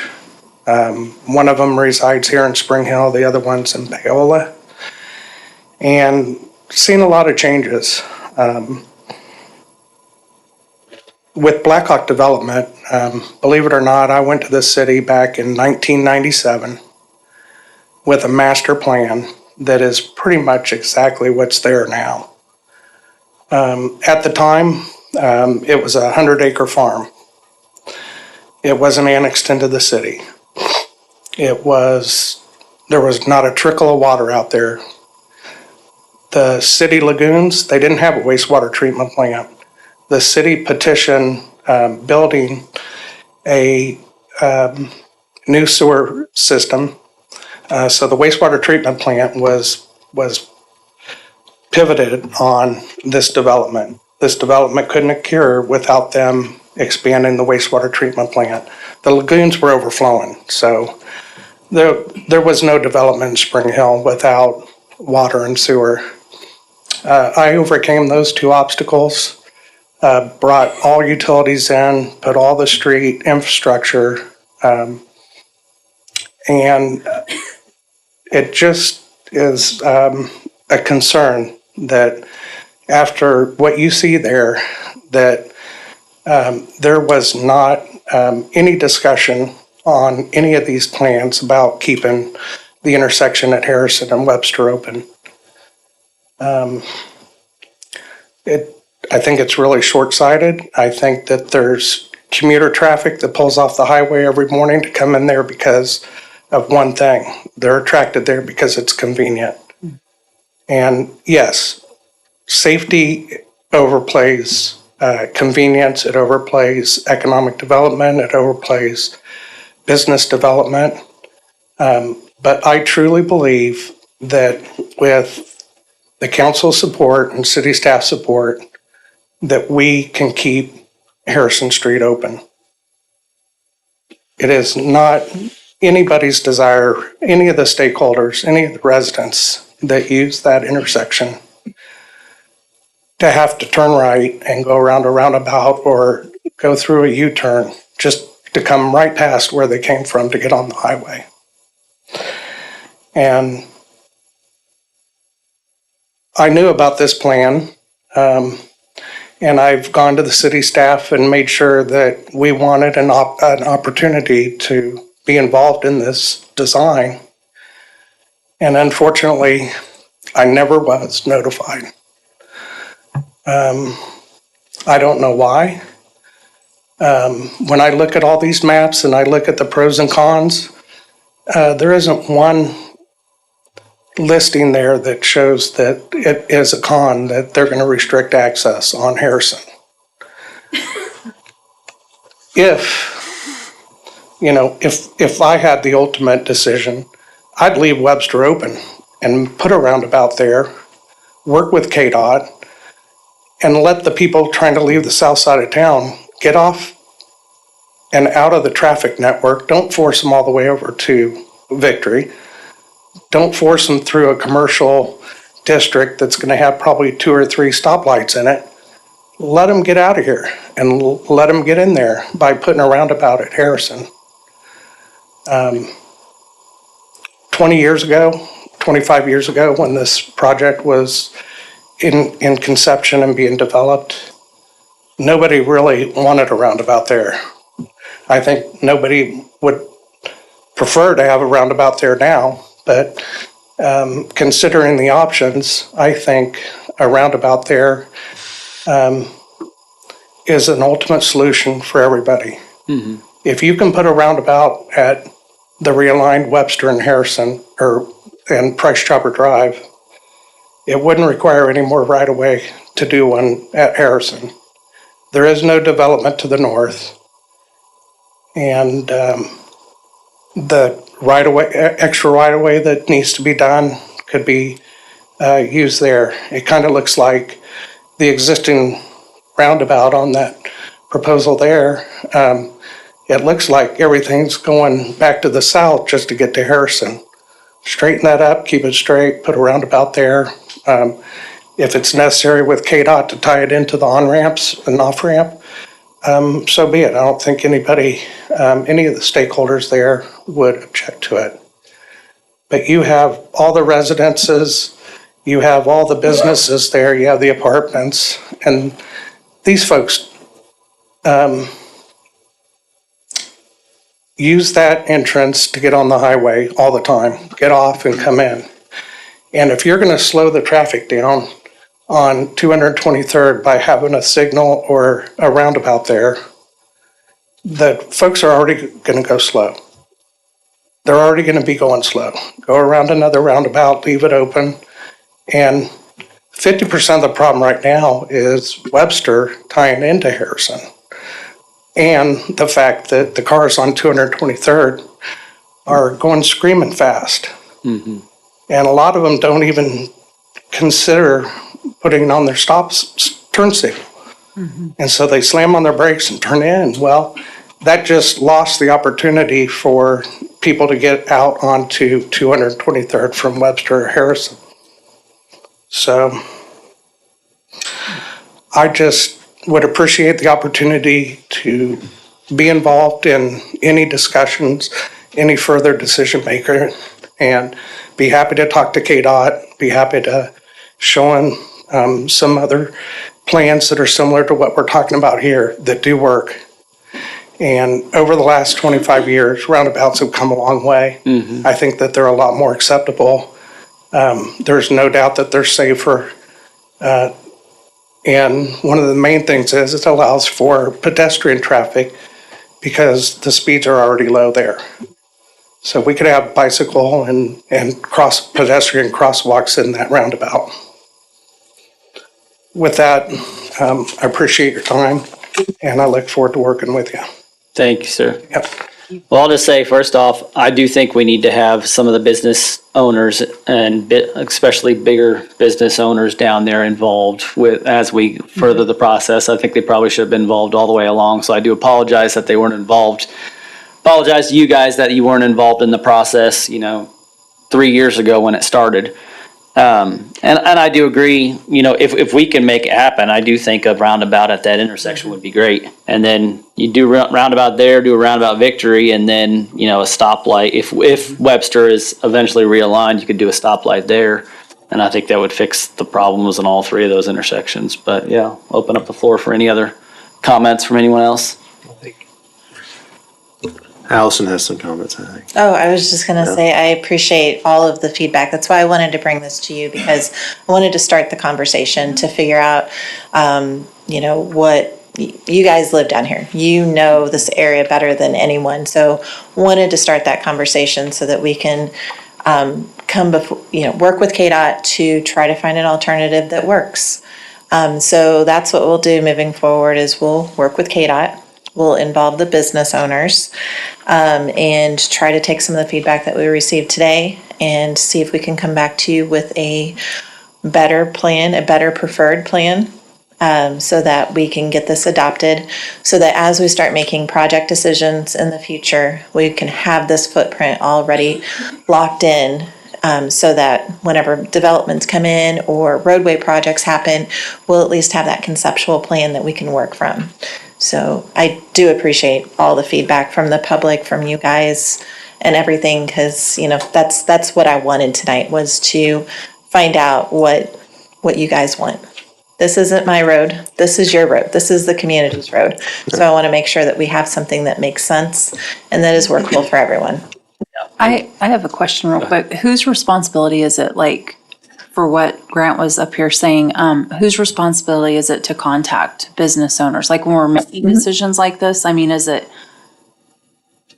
the council? Is it the mayor? Is it Lane? You see what I'm saying? I do. People feel like somebody's trying to pull a wool, Yeah, that's- they're not informed and all that stuff. And I'm trying to figure out who's responsible for that. Yeah, staff can reach out to the business owners. Okay. And have those conversations. We can set up an open house or have a discussion meeting, set up a Teams call or something like that, whatever is better for everybody and their schedules. Again, we're trying to come up with a conceptual plan. So yes, we will involve the business owners moving forward. This has been going on for 3 years with staff turnover and everything. We're just trying to get this ball rolling again. Sure. So this is our attempt. So I would love to get in contact with the business owners and have that open discussion. Let's roll out the plans. Let's have that discussion. And I'd put a little bit on us too, that we need to be better with maybe giving direction. Yeah. I think we've kind of taken information in, give our feedback, but then we don't really give direction necessarily. We talked about, we need So yeah, that's on us too to say, hey, well, before you come back to us with anything else, I want to make sure you talk to these people that have concerns or whatnot. So that's on us to say, this is what we're looking for. And I think we need. Yeah. Perfect segue for me. Mike brought up probably one of the better points in the evening. That's an emergency vehicle route. So contacting Maumee County, whatever fire district and MedAct, and getting their feedback on that. Yeah. affecting response times is the thing that matters. So we need to make sure that we're including them in that conversation, to make sure we're Yeah. not negatively impacting. Well, and probably even Johnson County Med-Ac, even though that's Miami County side, they come down south a lot. Actually, I'll just work with the police department, and we can have police, fire, EMT, everybody involved, all the emergency management personnel involved in that conversation. Because again, I want to make sure that this is something workable for everyone. So this is, a work in progress. And I think, in my opinion, and you guys correct me if you think it's wrong, I think we need to contact every business owner down there on 223rd Street and give them the opportunity to at least come to an open house, open meeting to give them. I think that's a wonderful idea. Only half of them might show up, but at least give them the opportunity to give feedback. Yeah, I can work with staff. We could have an open house scheduled. We can send out targeted mailing to those business owners, people within a certain mile radius, and have them come in. We can present the plan and kind of do an exercise with our traffic. And maybe even some of the businesses north of there that might be affected by. Maybe we just invite the whole community. We can put it out there as a public notice. Anybody that's interested in that can come to an open house. I think it's great, and I'm sure the guy that lives on the corner of Jefferson Street there would like a letter too, because around his front yard. Really exciting to find out what's happening. Yeah. And thank you, Grant, once again for coming and giving us your opinion. I think that's matters big time from a big stakeholder down there that's going to affect your livelihood and everything down there. So thank you for giving us your 2 cents on it. With all that said, I do think we're about 75% of the way there. Now we're just at points like I think the overall plan is good for future development. I mean, Well, and that's but- basically what we did with Yeah. the options 1, 2, and 3. Yeah. I like to refer to it as like my arts and craft Yeah. Frankenstein project, that I took elements from number 1 and put it on 2 with number 3. And before I polish this thing, I want to make sure that you guys are comfortable with it. And that's what this process looks like. So that's why this was up for a discussion item, so and that we we can have. only have one highway overpass. The rest are going to turn into stoplights or whatever they're going to be. So I do think this is going to be a fairly hot area going forward. So we need to have a plan so that if people come in and want to move, we have it kind of ready to go, even if we don't act on it right away. Absolutely. Yeah. If we kind of figure out what it is we want to do and we get the approvals, then we can pull the trigger when it's time. So I do like that. So action items, one of the action items I think will be to find out if it's even feasible, find out right away everything with KDOT to see if we can, if it's even possible to put a. I would love to have KDOT at that open house. Don't know if I can make that work or not, but we will definitely have the discussion with KDOT before to find out what's workable. Maybe we can come up with a conceptual. Well, and if it's not even there right away, then we probably should still have them at the table, but I think that won't determine. Ultimately, they will have a say. So because it is so close to 169, they will have a say. And Oh, we'll absolutely. probably have to use some of their grant funding to design and or construct elements along 223rd Street. So I really do want to have their buy-in Oh, for with whatever we produce. So maybe having their engineers work with all of us to figure out, okay, well, here's our problem. Help us find a solution that's workable so that we can keep Harrison open. Yeah, moving forward, I just want to make sure that everybody wants development. I think every single client that I've cut their hair in the last year has said, man, wouldn't it be so cool if there was this over there in that corner, or if there was a restaurant and a strip mall and all these fun things. Like, the city drives by this plot of land every single day and says, something needs to go there. It'd be awesome. We just need to make sure that as we're moving forward, we're not alienating a group of people that are actively paying taxes in our city for the sake of something that hasn't been committed to yet. Yes. Sounds like you're gonna move forward with that. I'm going to try to move That's forward what I with something. Yeah. Yeah, well, and we did just adopt the SS4A plan, so we're going to try to take elements of that safety action plan so that we can make sure that the community stays safe as we start to grow and develop down there, as we start to see more traffic flows and increased turning movements and all of that stuff. So we want to make sure that this remains a safe corridor. Okay. So, and the other thing I wanted to point out, to the north up there by the Aquatic Center, we do have a T intersection and a roundabout. I don't know how you guys felt about that part of the. See, I like that personally, but Okay. Yeah. Especially with the amount of foot traffic, kids coming out of the Yeah. out of those subdivisions. Yeah, I to think- walk to the aquatic center. Well, and it slows that traffic down there too, because we already have a crosswalk there, but I personally would be a little bit afraid to cross that crosswalk during Yeah. peak hours in Gotta the shoot the morning gap. or in the evening. Got to shoot the gap. Well, and one of our countermeasures was to have a rapid flashing beacon crosswalk. We can maybe put something there if we needed to. So, yeah, so we'll continue to work with our traffic engineers and continue to work this plan so that we can get something finalized for you guys that everyone's happy with. Awesome. Sounds awesome. Thank you very much. Thank you. All right, next we'll move on to maybe a less controversial discussion item, and it's about Crisis Intervention K-9, and Sergeant Gutierrez, you got the floor. Excited about this one.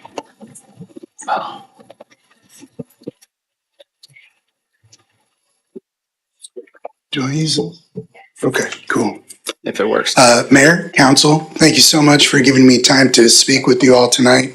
I want to talk to you all tonight about crisis intervention response and how our officers experience and encounter crisis intervention. It worked.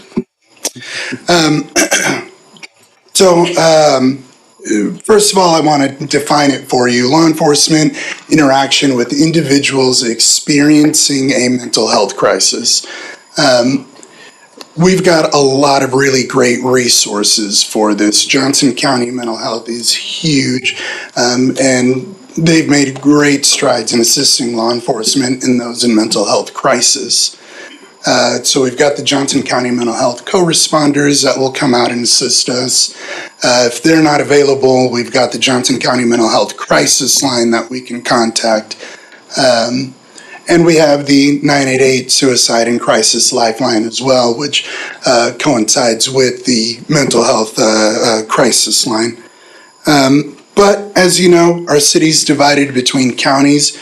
We've got some great resources on the Johnson County side. We have a little bit less on the Miami County side.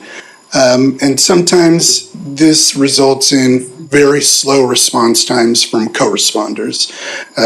They have to drive quite a ways to get here, especially if it's on the Miami County side. So it can take 20 to 30 minutes for officers being out there with an individual in mental crisis, us having to mitigate that while we wait for a mental health professional to come and assist us.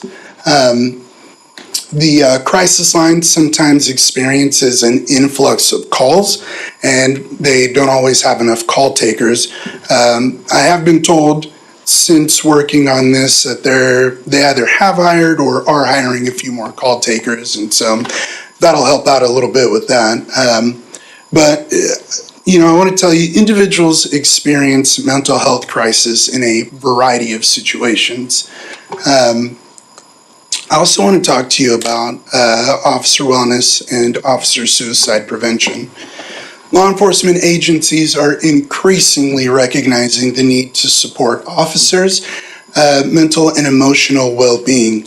Suicide prevention is a particularly critical aspect as law enforcement professionals face high-stress environments that can impact their mental health.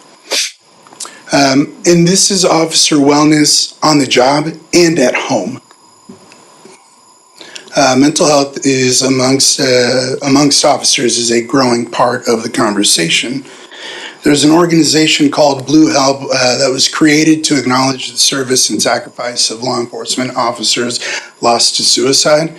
And what they inform us is that from 2016 to 2022, there have been 1,287 officer suicides.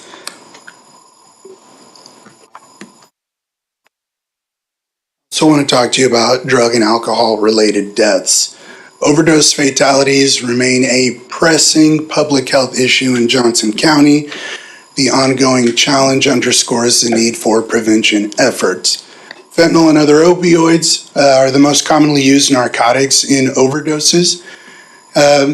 In terms of youth narcotics, there's a 2020 statistics that 7.5% of teenagers that were seeking treatment at the time reported using opioids. Now, over 50% of teenagers that are seeking treatment report using opioids. The median monthly overdose deaths among 10 to 19-year-olds increased 109% from July to December of 2019 to July to December of 2021. Loss of life due to overdose is deeply distressing for families and loved ones. We have experienced this a couple of times here in Spring Hill. This is such a big thing that Johnson County created the Johnson County Prevention and Recovery Coalition in an effort to figure out how to help alleviate and mitigate some of these drug and alcohol related deaths. So they're huge in this, and one of the things that they've helped with is providing different people, agencies with Narcan. Do you guys carry it? Do officers carry it? Narcan? Yes. Okay, Yes, good. we do. I just want to make sure. Sorry, I'm kind of sensitive to that. Yeah, no, totally fine. I appreciate the question, but yes, we do, thankfully. Couple more statistics for you. From 2017 to 2019, overdose deaths in the U.S. increased 106%. 2020 to 2021, there was a 15% increase in opiate overdose deaths. That same year, Kansas experienced a 43% increase in overdose deaths. In 21, Kansas suffered the second highest increase in overdose deaths. So, all of this brings me to the CERT Canine program. I think that this would be huge in assisting with all of those different things that I just brought up. The CERT Canine program is used for critical incidents like natural disasters, officer-involved shootings, mental health, calls involving juveniles, traumatic events, victim interviews, peer support, critical incident debrief for officers, officer deaths, internal, external, law enforcement stressors, and more. I put all of these up here so that I would have examples of what a CERT Canine can be used for, but it's still kind of being discovered what a CERT Canine can be used for. I was listening to a podcast in preparation for this where they spoke with the founder of Canines for Freedom and Independence, who trains these CERT Canine dogs. And she was talking about Haven out of Overland Park.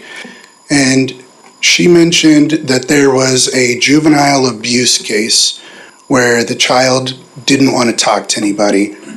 Sergeant Brott was able to bring Haven to help calm down the situation and help the juvenile open up. And that's kind of the big thing that this is used for, to help victims open up. And so this was huge in assisting with that particular incident, to the point where she brought up that they wanted to do alternate light source photos with the juvenile, but he would only do it if the dog was available. Well, because of that light source, the dog could not be present because it was bad for the dog's eyes. They actually went and purchased what they call doggles for the dog so that the dog could come in and be with the juvenile and take those alternate light source photos. Another one out of Overland Park that was particularly interesting to me on the officer side of things. I recently went to a training and spoke with the sergeant and was telling him that I was looking into a CERT Canine program. And he talked to me again about Haven. And to my surprise, he said, "I do not like that dog." And I said, "Oh, okay. Well, that'll happen." Okay. He said, "Yeah, Haven's very invasive and I just don't like that." He said, "But when Officer Mosier passed away and we did a debrief, Haven was there and I absolutely loved that dog." Again, creating that space for him to be able to open up.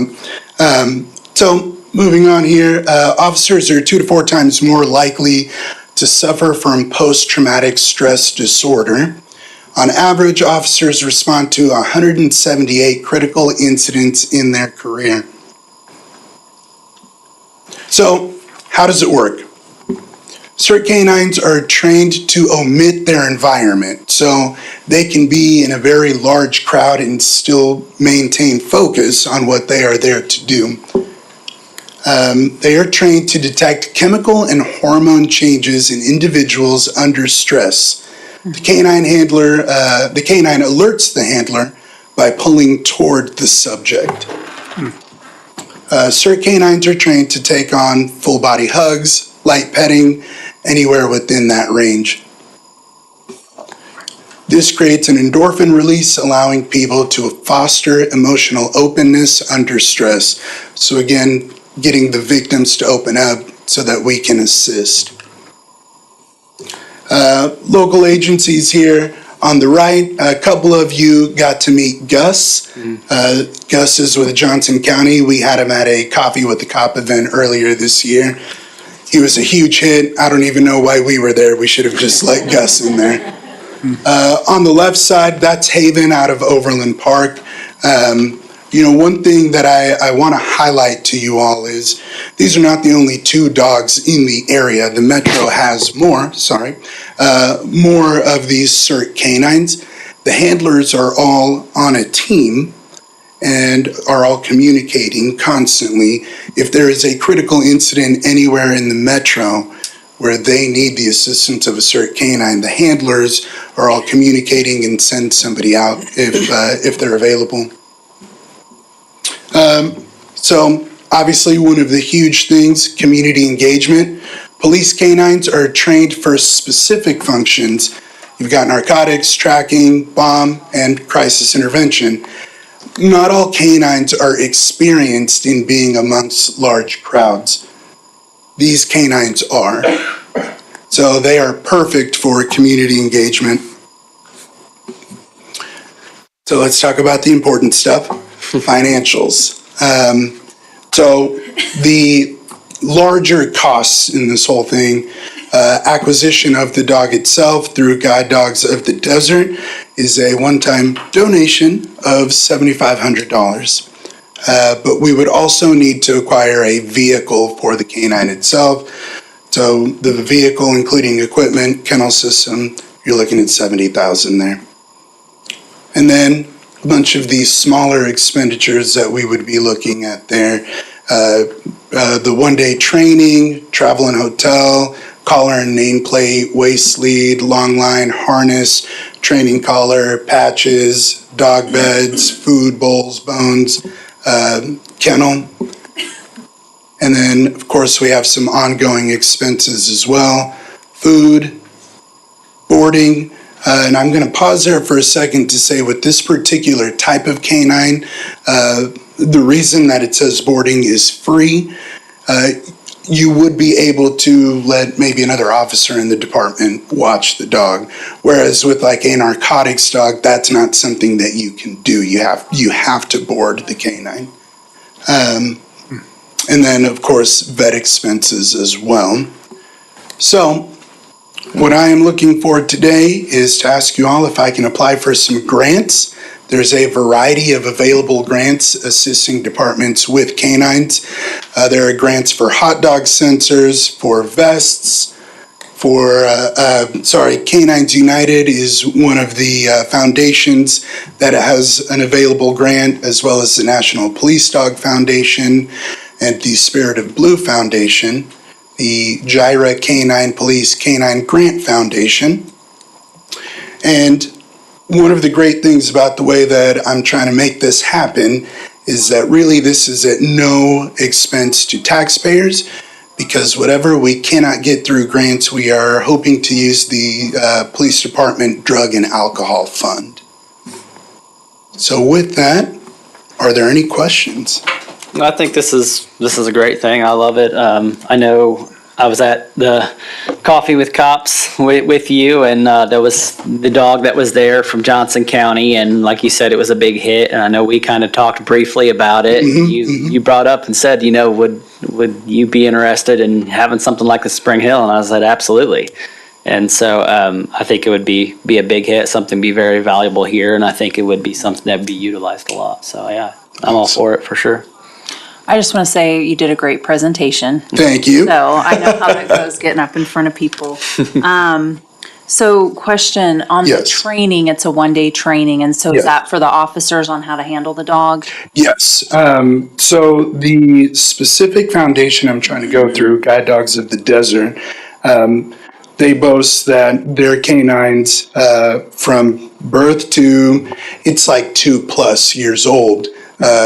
They are immediately training these dogs. They say that they are so well trained it takes 1 day. So it would be 1 day with the officer and the canine together. Oops, sorry about that. To get the training To get together? the 'Cause my concern would be the training of the officer on them to know how the dog can be utilized and, different things. And I'm glad you bring that up because one of the great things is that Sergeant Brott has been in constant communication with me on this. We have other agencies that have kind of laid the foundation on this that are absolutely willing to work with us to help us understand the all of the applications that they've seen for the CERT canines. Okay, and then the dog lives with the handler? Yes. Okay, and then on the car, that was like the biggest expense. Can you get a used one, or does it have to, are we thinking totally new here? Are there not already like canine vehicles that are already, I don't know how that works. Are you a new one? So I don't think that there are specifically used canine vehicles that are just ready to be purchased, if that makes sense. I think we'd really have to look into it. The thought, of course, is a new one, but we can look into it. Okay, and how much is in that fund now? Do you know, or would Ron? Yeah, we're looking at a couple different things here. So we're looking to use two portions of that fund. There is a fight addiction fund. Okay. And that's got 38,000 in it, and then the special alcohol fund, and that has 165,000. Okay. And so whatever we didn't get grants, like you said, whatever we didn't get grants from. So obviously we try to get as much grants as possible and rely on those two funds to fund whatever we can't come up with. Right. Okay, I'm in mental health, and I'm telling you, animals are amazing. Awesome. People will normally won't talk or just traumatized by a situation. You get an animal in front of them, it's amazing. So I totally believe in this cause and would be willing to support it any way I can. Awesome. Thank you. How, it sounds like there's not a lot of these out there right now. There's just a couple around the metro. Is that true? If I understand it correctly, I believe there's 9 in the metro right now. So how would we utilize this? I can't assume that we're going to use it all the time here in Spring Hill. Are we going to kind of contract out to other cities or say, hey, if you need this, we can help? Or how does that going to work? So it would be similar to like Loki, our narcotics canine. So any other agency in the area can reach out. If we're available, we would go and assist. Okay. So we would do the exact same thing, yes. I will say, I imagine there's more application to it than you might think. Yeah. Just this past weekend, we had 3 suicidal calls, back to back to back, where it would have been a huge help to have a CERT canine. If you think about it, even like traffic accidents, deaths, people are constantly looking for, sorry, I'm trying to think of what it's called at the moment, a chaplain. And we don't have any chaplains out here. We've tried to start a chaplain program, and it's a little bit difficult because of the crazy hours that the requests would come in. I think it would actually be used more than you might think. Yeah. Well, I figured it'll be used a lot, but there's still going to be some downtime. So I didn't know if, Right. like I said, with Loki, he was kind of going all over. So I figured it would kind of be that type of thing. Yeah, same thing. Yep. With assigning somebody to the handler, do you guys have thank you. With assigning the handler and getting somebody involved in that process, have you guys started to tentatively develop a selection process for that? We really wanted to get this moving first and make sure that you guys would even be okay with it. We're definitely going to go through a process. The handler has to know that they would be subject to calls outside of work. There would be an expectation that they would go to most, if not all, community events. And then, of course, what I mentioned earlier about different calls within the metro. So we're definitely going to do a process for it, yes. As far as on-duty status, handler's still going to be in the rotation as far as doing his general patrol duties, shagging calls as they come up, running Yes, things like that. yes, absolutely. And I will tell you too, the way the dog itself is utilized, the handler actually goes in and assesses the situation. So they're going to all of the calls that they're directed to, and they assess the situation and make sure that it's safe for the canine to enter before the canine ever comes in. Right. So I actually, when I worked with Johnson County Sheriff's Office, I went through the crisis intervention team process. I absolutely love that program. I love how much traction it's got in the county and in the state. I'm really excited at the prospect of us getting involved with the canine portion of it because it's a really incredible program. I also worked within the special management unit at the jail, so I was dealing with actively suicidal inmates, people with developmental disabilities, physical disabilities. It's a very close to my heart concept. I actually considered putting my hat in the race for the selection process to be Gus's handler. I spent hours researching this program. I'm very, very excited that you guys have latched onto it. And as far as I'm concerned, if we can make it work, I want to see us with the dog. Awesome. I think that's what those funds are for, this type of thing. So I'm fine with it. Thank you. Good idea. Any other questions or comments? Jinx?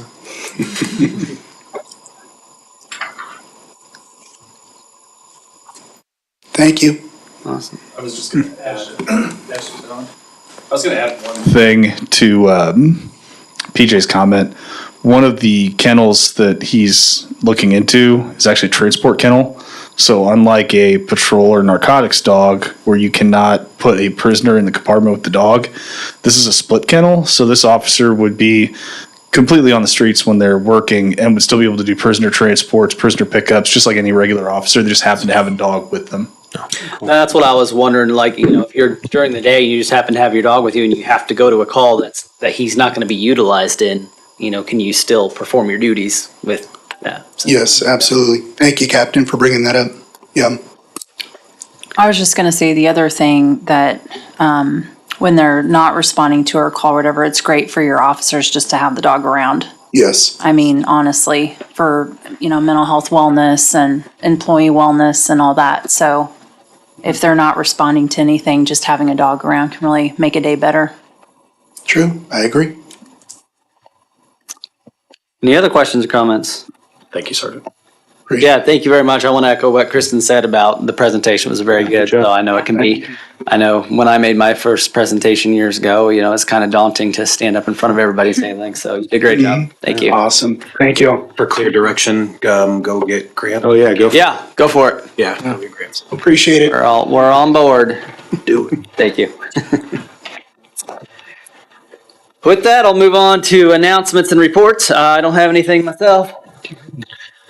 I don't have any announcements or reports, but I wanted to make some comments off of the citizen participation section. So one, can we address the sidewalk situation in that neighborhood next to Brookwood Farms? Do they not have any? What's kind of the situation there, Pat? Woodland Crossing. And Woodland Crossing. Yeah, are they putting sidewalk? Because from my understanding, Yes. all the developers are supposed to be putting in sidewalks on any new development. That's correct. And one of the problems that we have occurred there, they have submitted a new site plan for their amenities, and we are working with them on that. It's a fairly plain site plan, and one's already been approved. So in conjunction with the site plan, or in conjunction with the amenities, they were supposed to put that sidewalk up and around and do the connections. There are 3 houses there that the builder had had some trouble and all, but they're back on it, and those will be, sidewalks will be placed on those before occupancy. So, the other was, Was about the long grass and silt fences that sometimes they're up and sometimes they're not. right, so, Brandon is taking care of that, code enforcement officer, and he's issued a letter to them, and he has been talking to them. If they do not get it completed, we'll mow it. Okay. So yeah, just stay on top of that stuff. The last thing, and I probably should have brought up earlier because I had a hard time concentrating this whole time. The dogs. I've brought it up before. I don't know if anybody knows. My daughter was almost killed by a dog when she was 4. And it was a loose dog that ran out of a house. And so I have zero tolerance for it. Like I open carried for a long time because I was like, I will shoot any dog that comes close to kids. That scares the crap out of me. And I've heard it from multiple people in that area. What can we do? What is it we need to do it like now? Like I don't want to wait any longer. We need to talk about it. What, ordinances do we have that we can put in place to get this under control and hold those people accountable? Yeah, have we? Like I've heard it so much, and this is probably the worst one, but I've heard it so much over the last 4 years. I'm so tired of it. There's one in my neighborhood that happens almost every day, probably by you too. I know you see it, but it's just at some point we got to do something, and I don't know what it is, but it's going to happen now, or I'll be walking around causing trouble. I don't want to do that, but I'm at the point where I'm going to do that. Like I'm sick and tired of it. Well, and have we identified the dogs, whose dogs they are? I can tell you at least 6 or 7 that I know of. So They have been identified. The issues that we're running into is that when they're getting out, they're not actually leaving the owner's property. The way our ordinance is written, we can't enforce that on private property. Some of the other instances we have, which was one that I discussed with you, the ordinance is written under physical control. So if they have an e-collar on the dog, that actually satisfies the ordinance. We would have to do, and I'd have to work with Spencer on it, but we'd have to do a pretty severe recrafting of the ordinance to make that enforceable. Yeah. Some of the issues we'll run into is that there are certain things we cannot enforce on private property. And that's kind of where we're struggling here. And I can have some discussions with you in the future about this, but there are some background ordinances that were struck that would help us in this situation. One of them is animal registration, animal licensing, and some of the special pet permit issues. So I think those are things that will need to be examined before we can actually move forward in working on the animal ordinance itself. But I'll tell you, the only reason my daughter didn't die is because the dog had an e-collar on it, but it still came out of the yard, attacked her first, and then went back. So those are not fail-safe. Those are not anything, in my opinion. So yeah, and with the ordinance as it is now, if they leave, no, I'm not blaming. I'm just saying that's what. Yeah, we can enforce that. And the one you're talking about that gets out every week, without getting into CJIS issues, that has been enforced. The amount of times that citation's been written, I can't really discuss, but it has been enforced. The ordinance doesn't really have any teeth in it. And so, I think that's just, we need to address it. So essentially, the current ordinance is if the dog's on its owner's property and doesn't leave the property, there's essentially nothing you can do. And then if it does, and then if it has a collar or a electronic collar, then that meets the ordinance as well. So that's that would satisfy being under owner control. And does that, even if it's off the property, if it still has electronic collar? Yes. Okay. Some of those were crafted that way because of working dogs.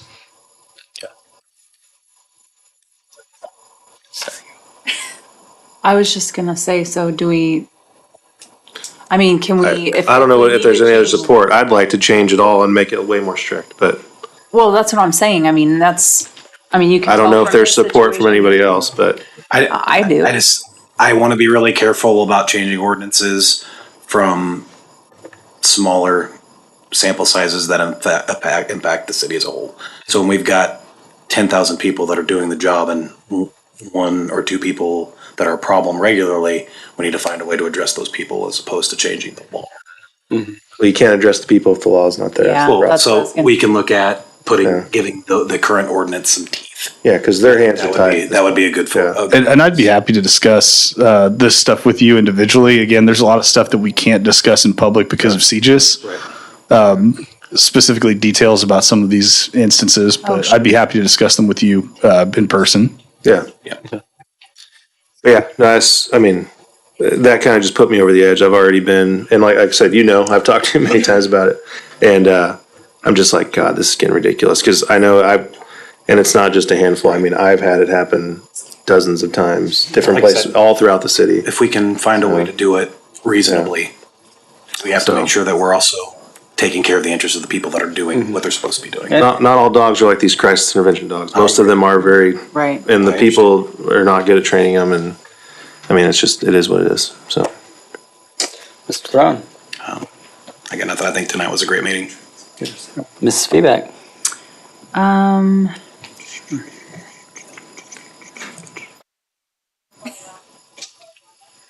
Oh, where are we at, Lane? 191st signalization, any updates for us on that? Sorry, I should have said something to you. No, that's fine. Or whoever. KDOT's reviewing the Still? last revision. Well, Okay. there's been a revision in there back and forth. Okay. It's been submitted back to KDOT for review. And hopefully we'll have some additional information. She's getting on. We have a project meeting scheduled for next Tuesday, I believe, and we'll be able to get an update. Hopefully, we'll have the final verdict from KDOT so that we can move forward and finalize the design. So there has been some back and forth since we last talked about it. They have finalized the report. KDOT had some concerns and questions and some ideas on how to change things. So we made those changes and resubmitted the report. So hopefully we'll be done with that and we can move forward with the final design and get that out to bid later this year, hopefully in August or September. And you'll give us an update on that so we can see the final design and what you all ended up with. I can add that as a discussion item for the next meeting. If you could, because it is a really important. Not a bad thing. idea. Oh, And for sure. I've promised a lot of people that I was going to stay on it, and I have. Yeah, So- well, I wanted to get the final design completed first. So if it's ready, I'll tee it up for the next meeting. If not, then we'll do it in July. Okay. And then lastly, my husband's, I think, watching today. We're celebrating 26 years of marriage. So I'm just really excited about that.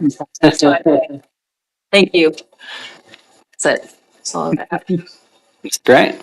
No report. Mr. Massey. No report. Mr. Lau.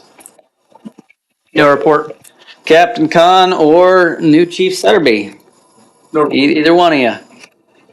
Nope, nothing for me. Nothing for me. Mrs. Abel. Yeah. Sorry, Pat, I didn't even call your name because you were already nodding no. Mrs. Abel. Madam Clerk.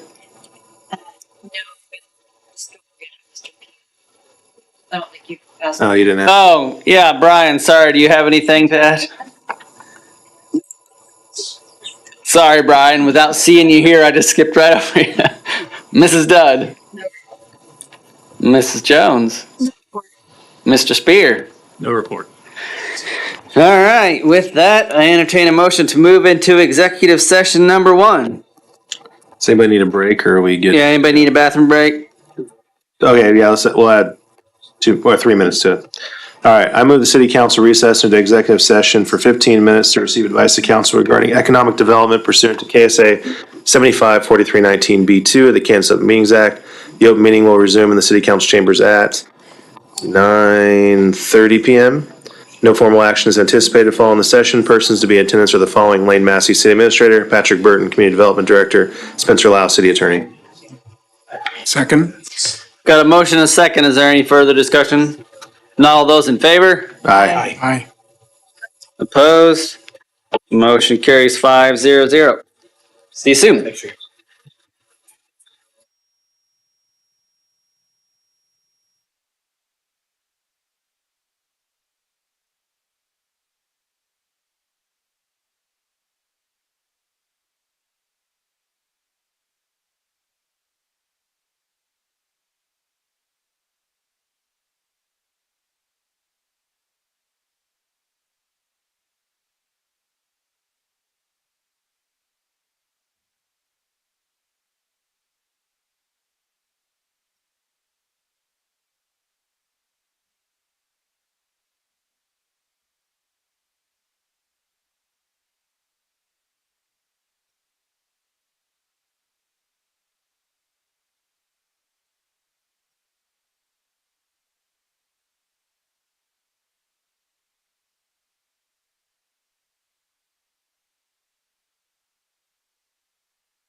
All right, welcome back, everybody. Let the record reflect that the governing body reconvened in open meeting at 9:30 PM. No votes were taken or decisions made during the executive session. The discussion was limited to the subject stated. With that, I entertain a motion to extend that executive session another 10 minutes.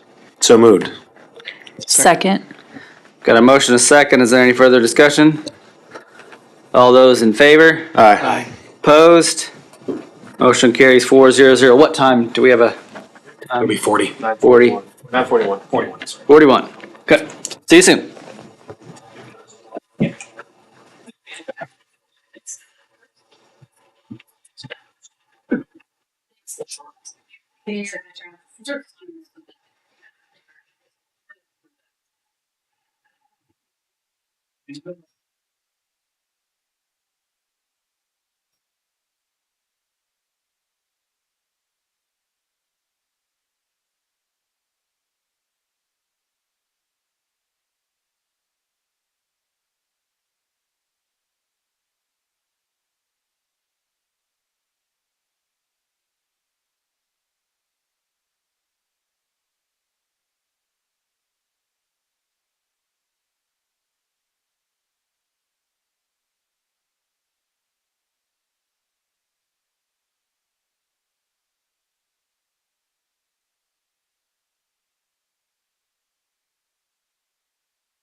All right, guys, welcome back, everyone. Let the record reflect that the governing body reconvening an open meeting at 9:41 p.m. No votes were taken or decisions made during the executive session. The discussion was limited to the subject stated. With that, I entertain a motion to move into executive session number 2. I move the city council recess into executive session for 20 minutes to discuss matters of non-elected personnel pursuant to KSA 754319B1 of the Kansas Open Meetings Act. The open meeting will resume in the city council chambers at 10:03 p.m. No formal action is anticipated following the session. Persons to be in attendance are the following: Spencer Lau, city attorney.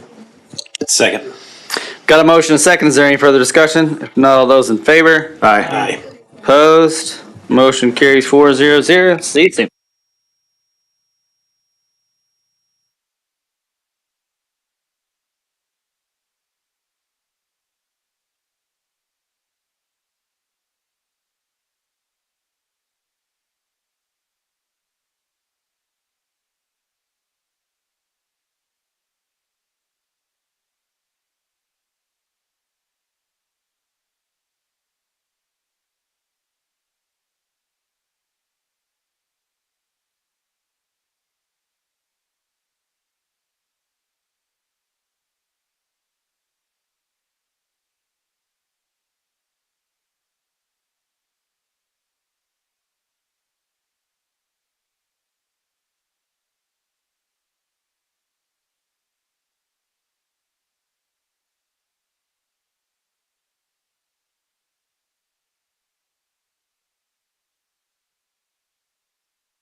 All right, guys, let the record reflect the governing body reconvened in open meeting at 10:03 PM. No votes were taken or decisions made during the executive session. The discussion was limited to the subject stated, and with that, I entertain a motion to adjourn. So moved. Got a motion, a second. Is there any further discussion? Not all those in favor? Aye. Opposed? Motion carries 4-0-0. Have a good night. Did somebody?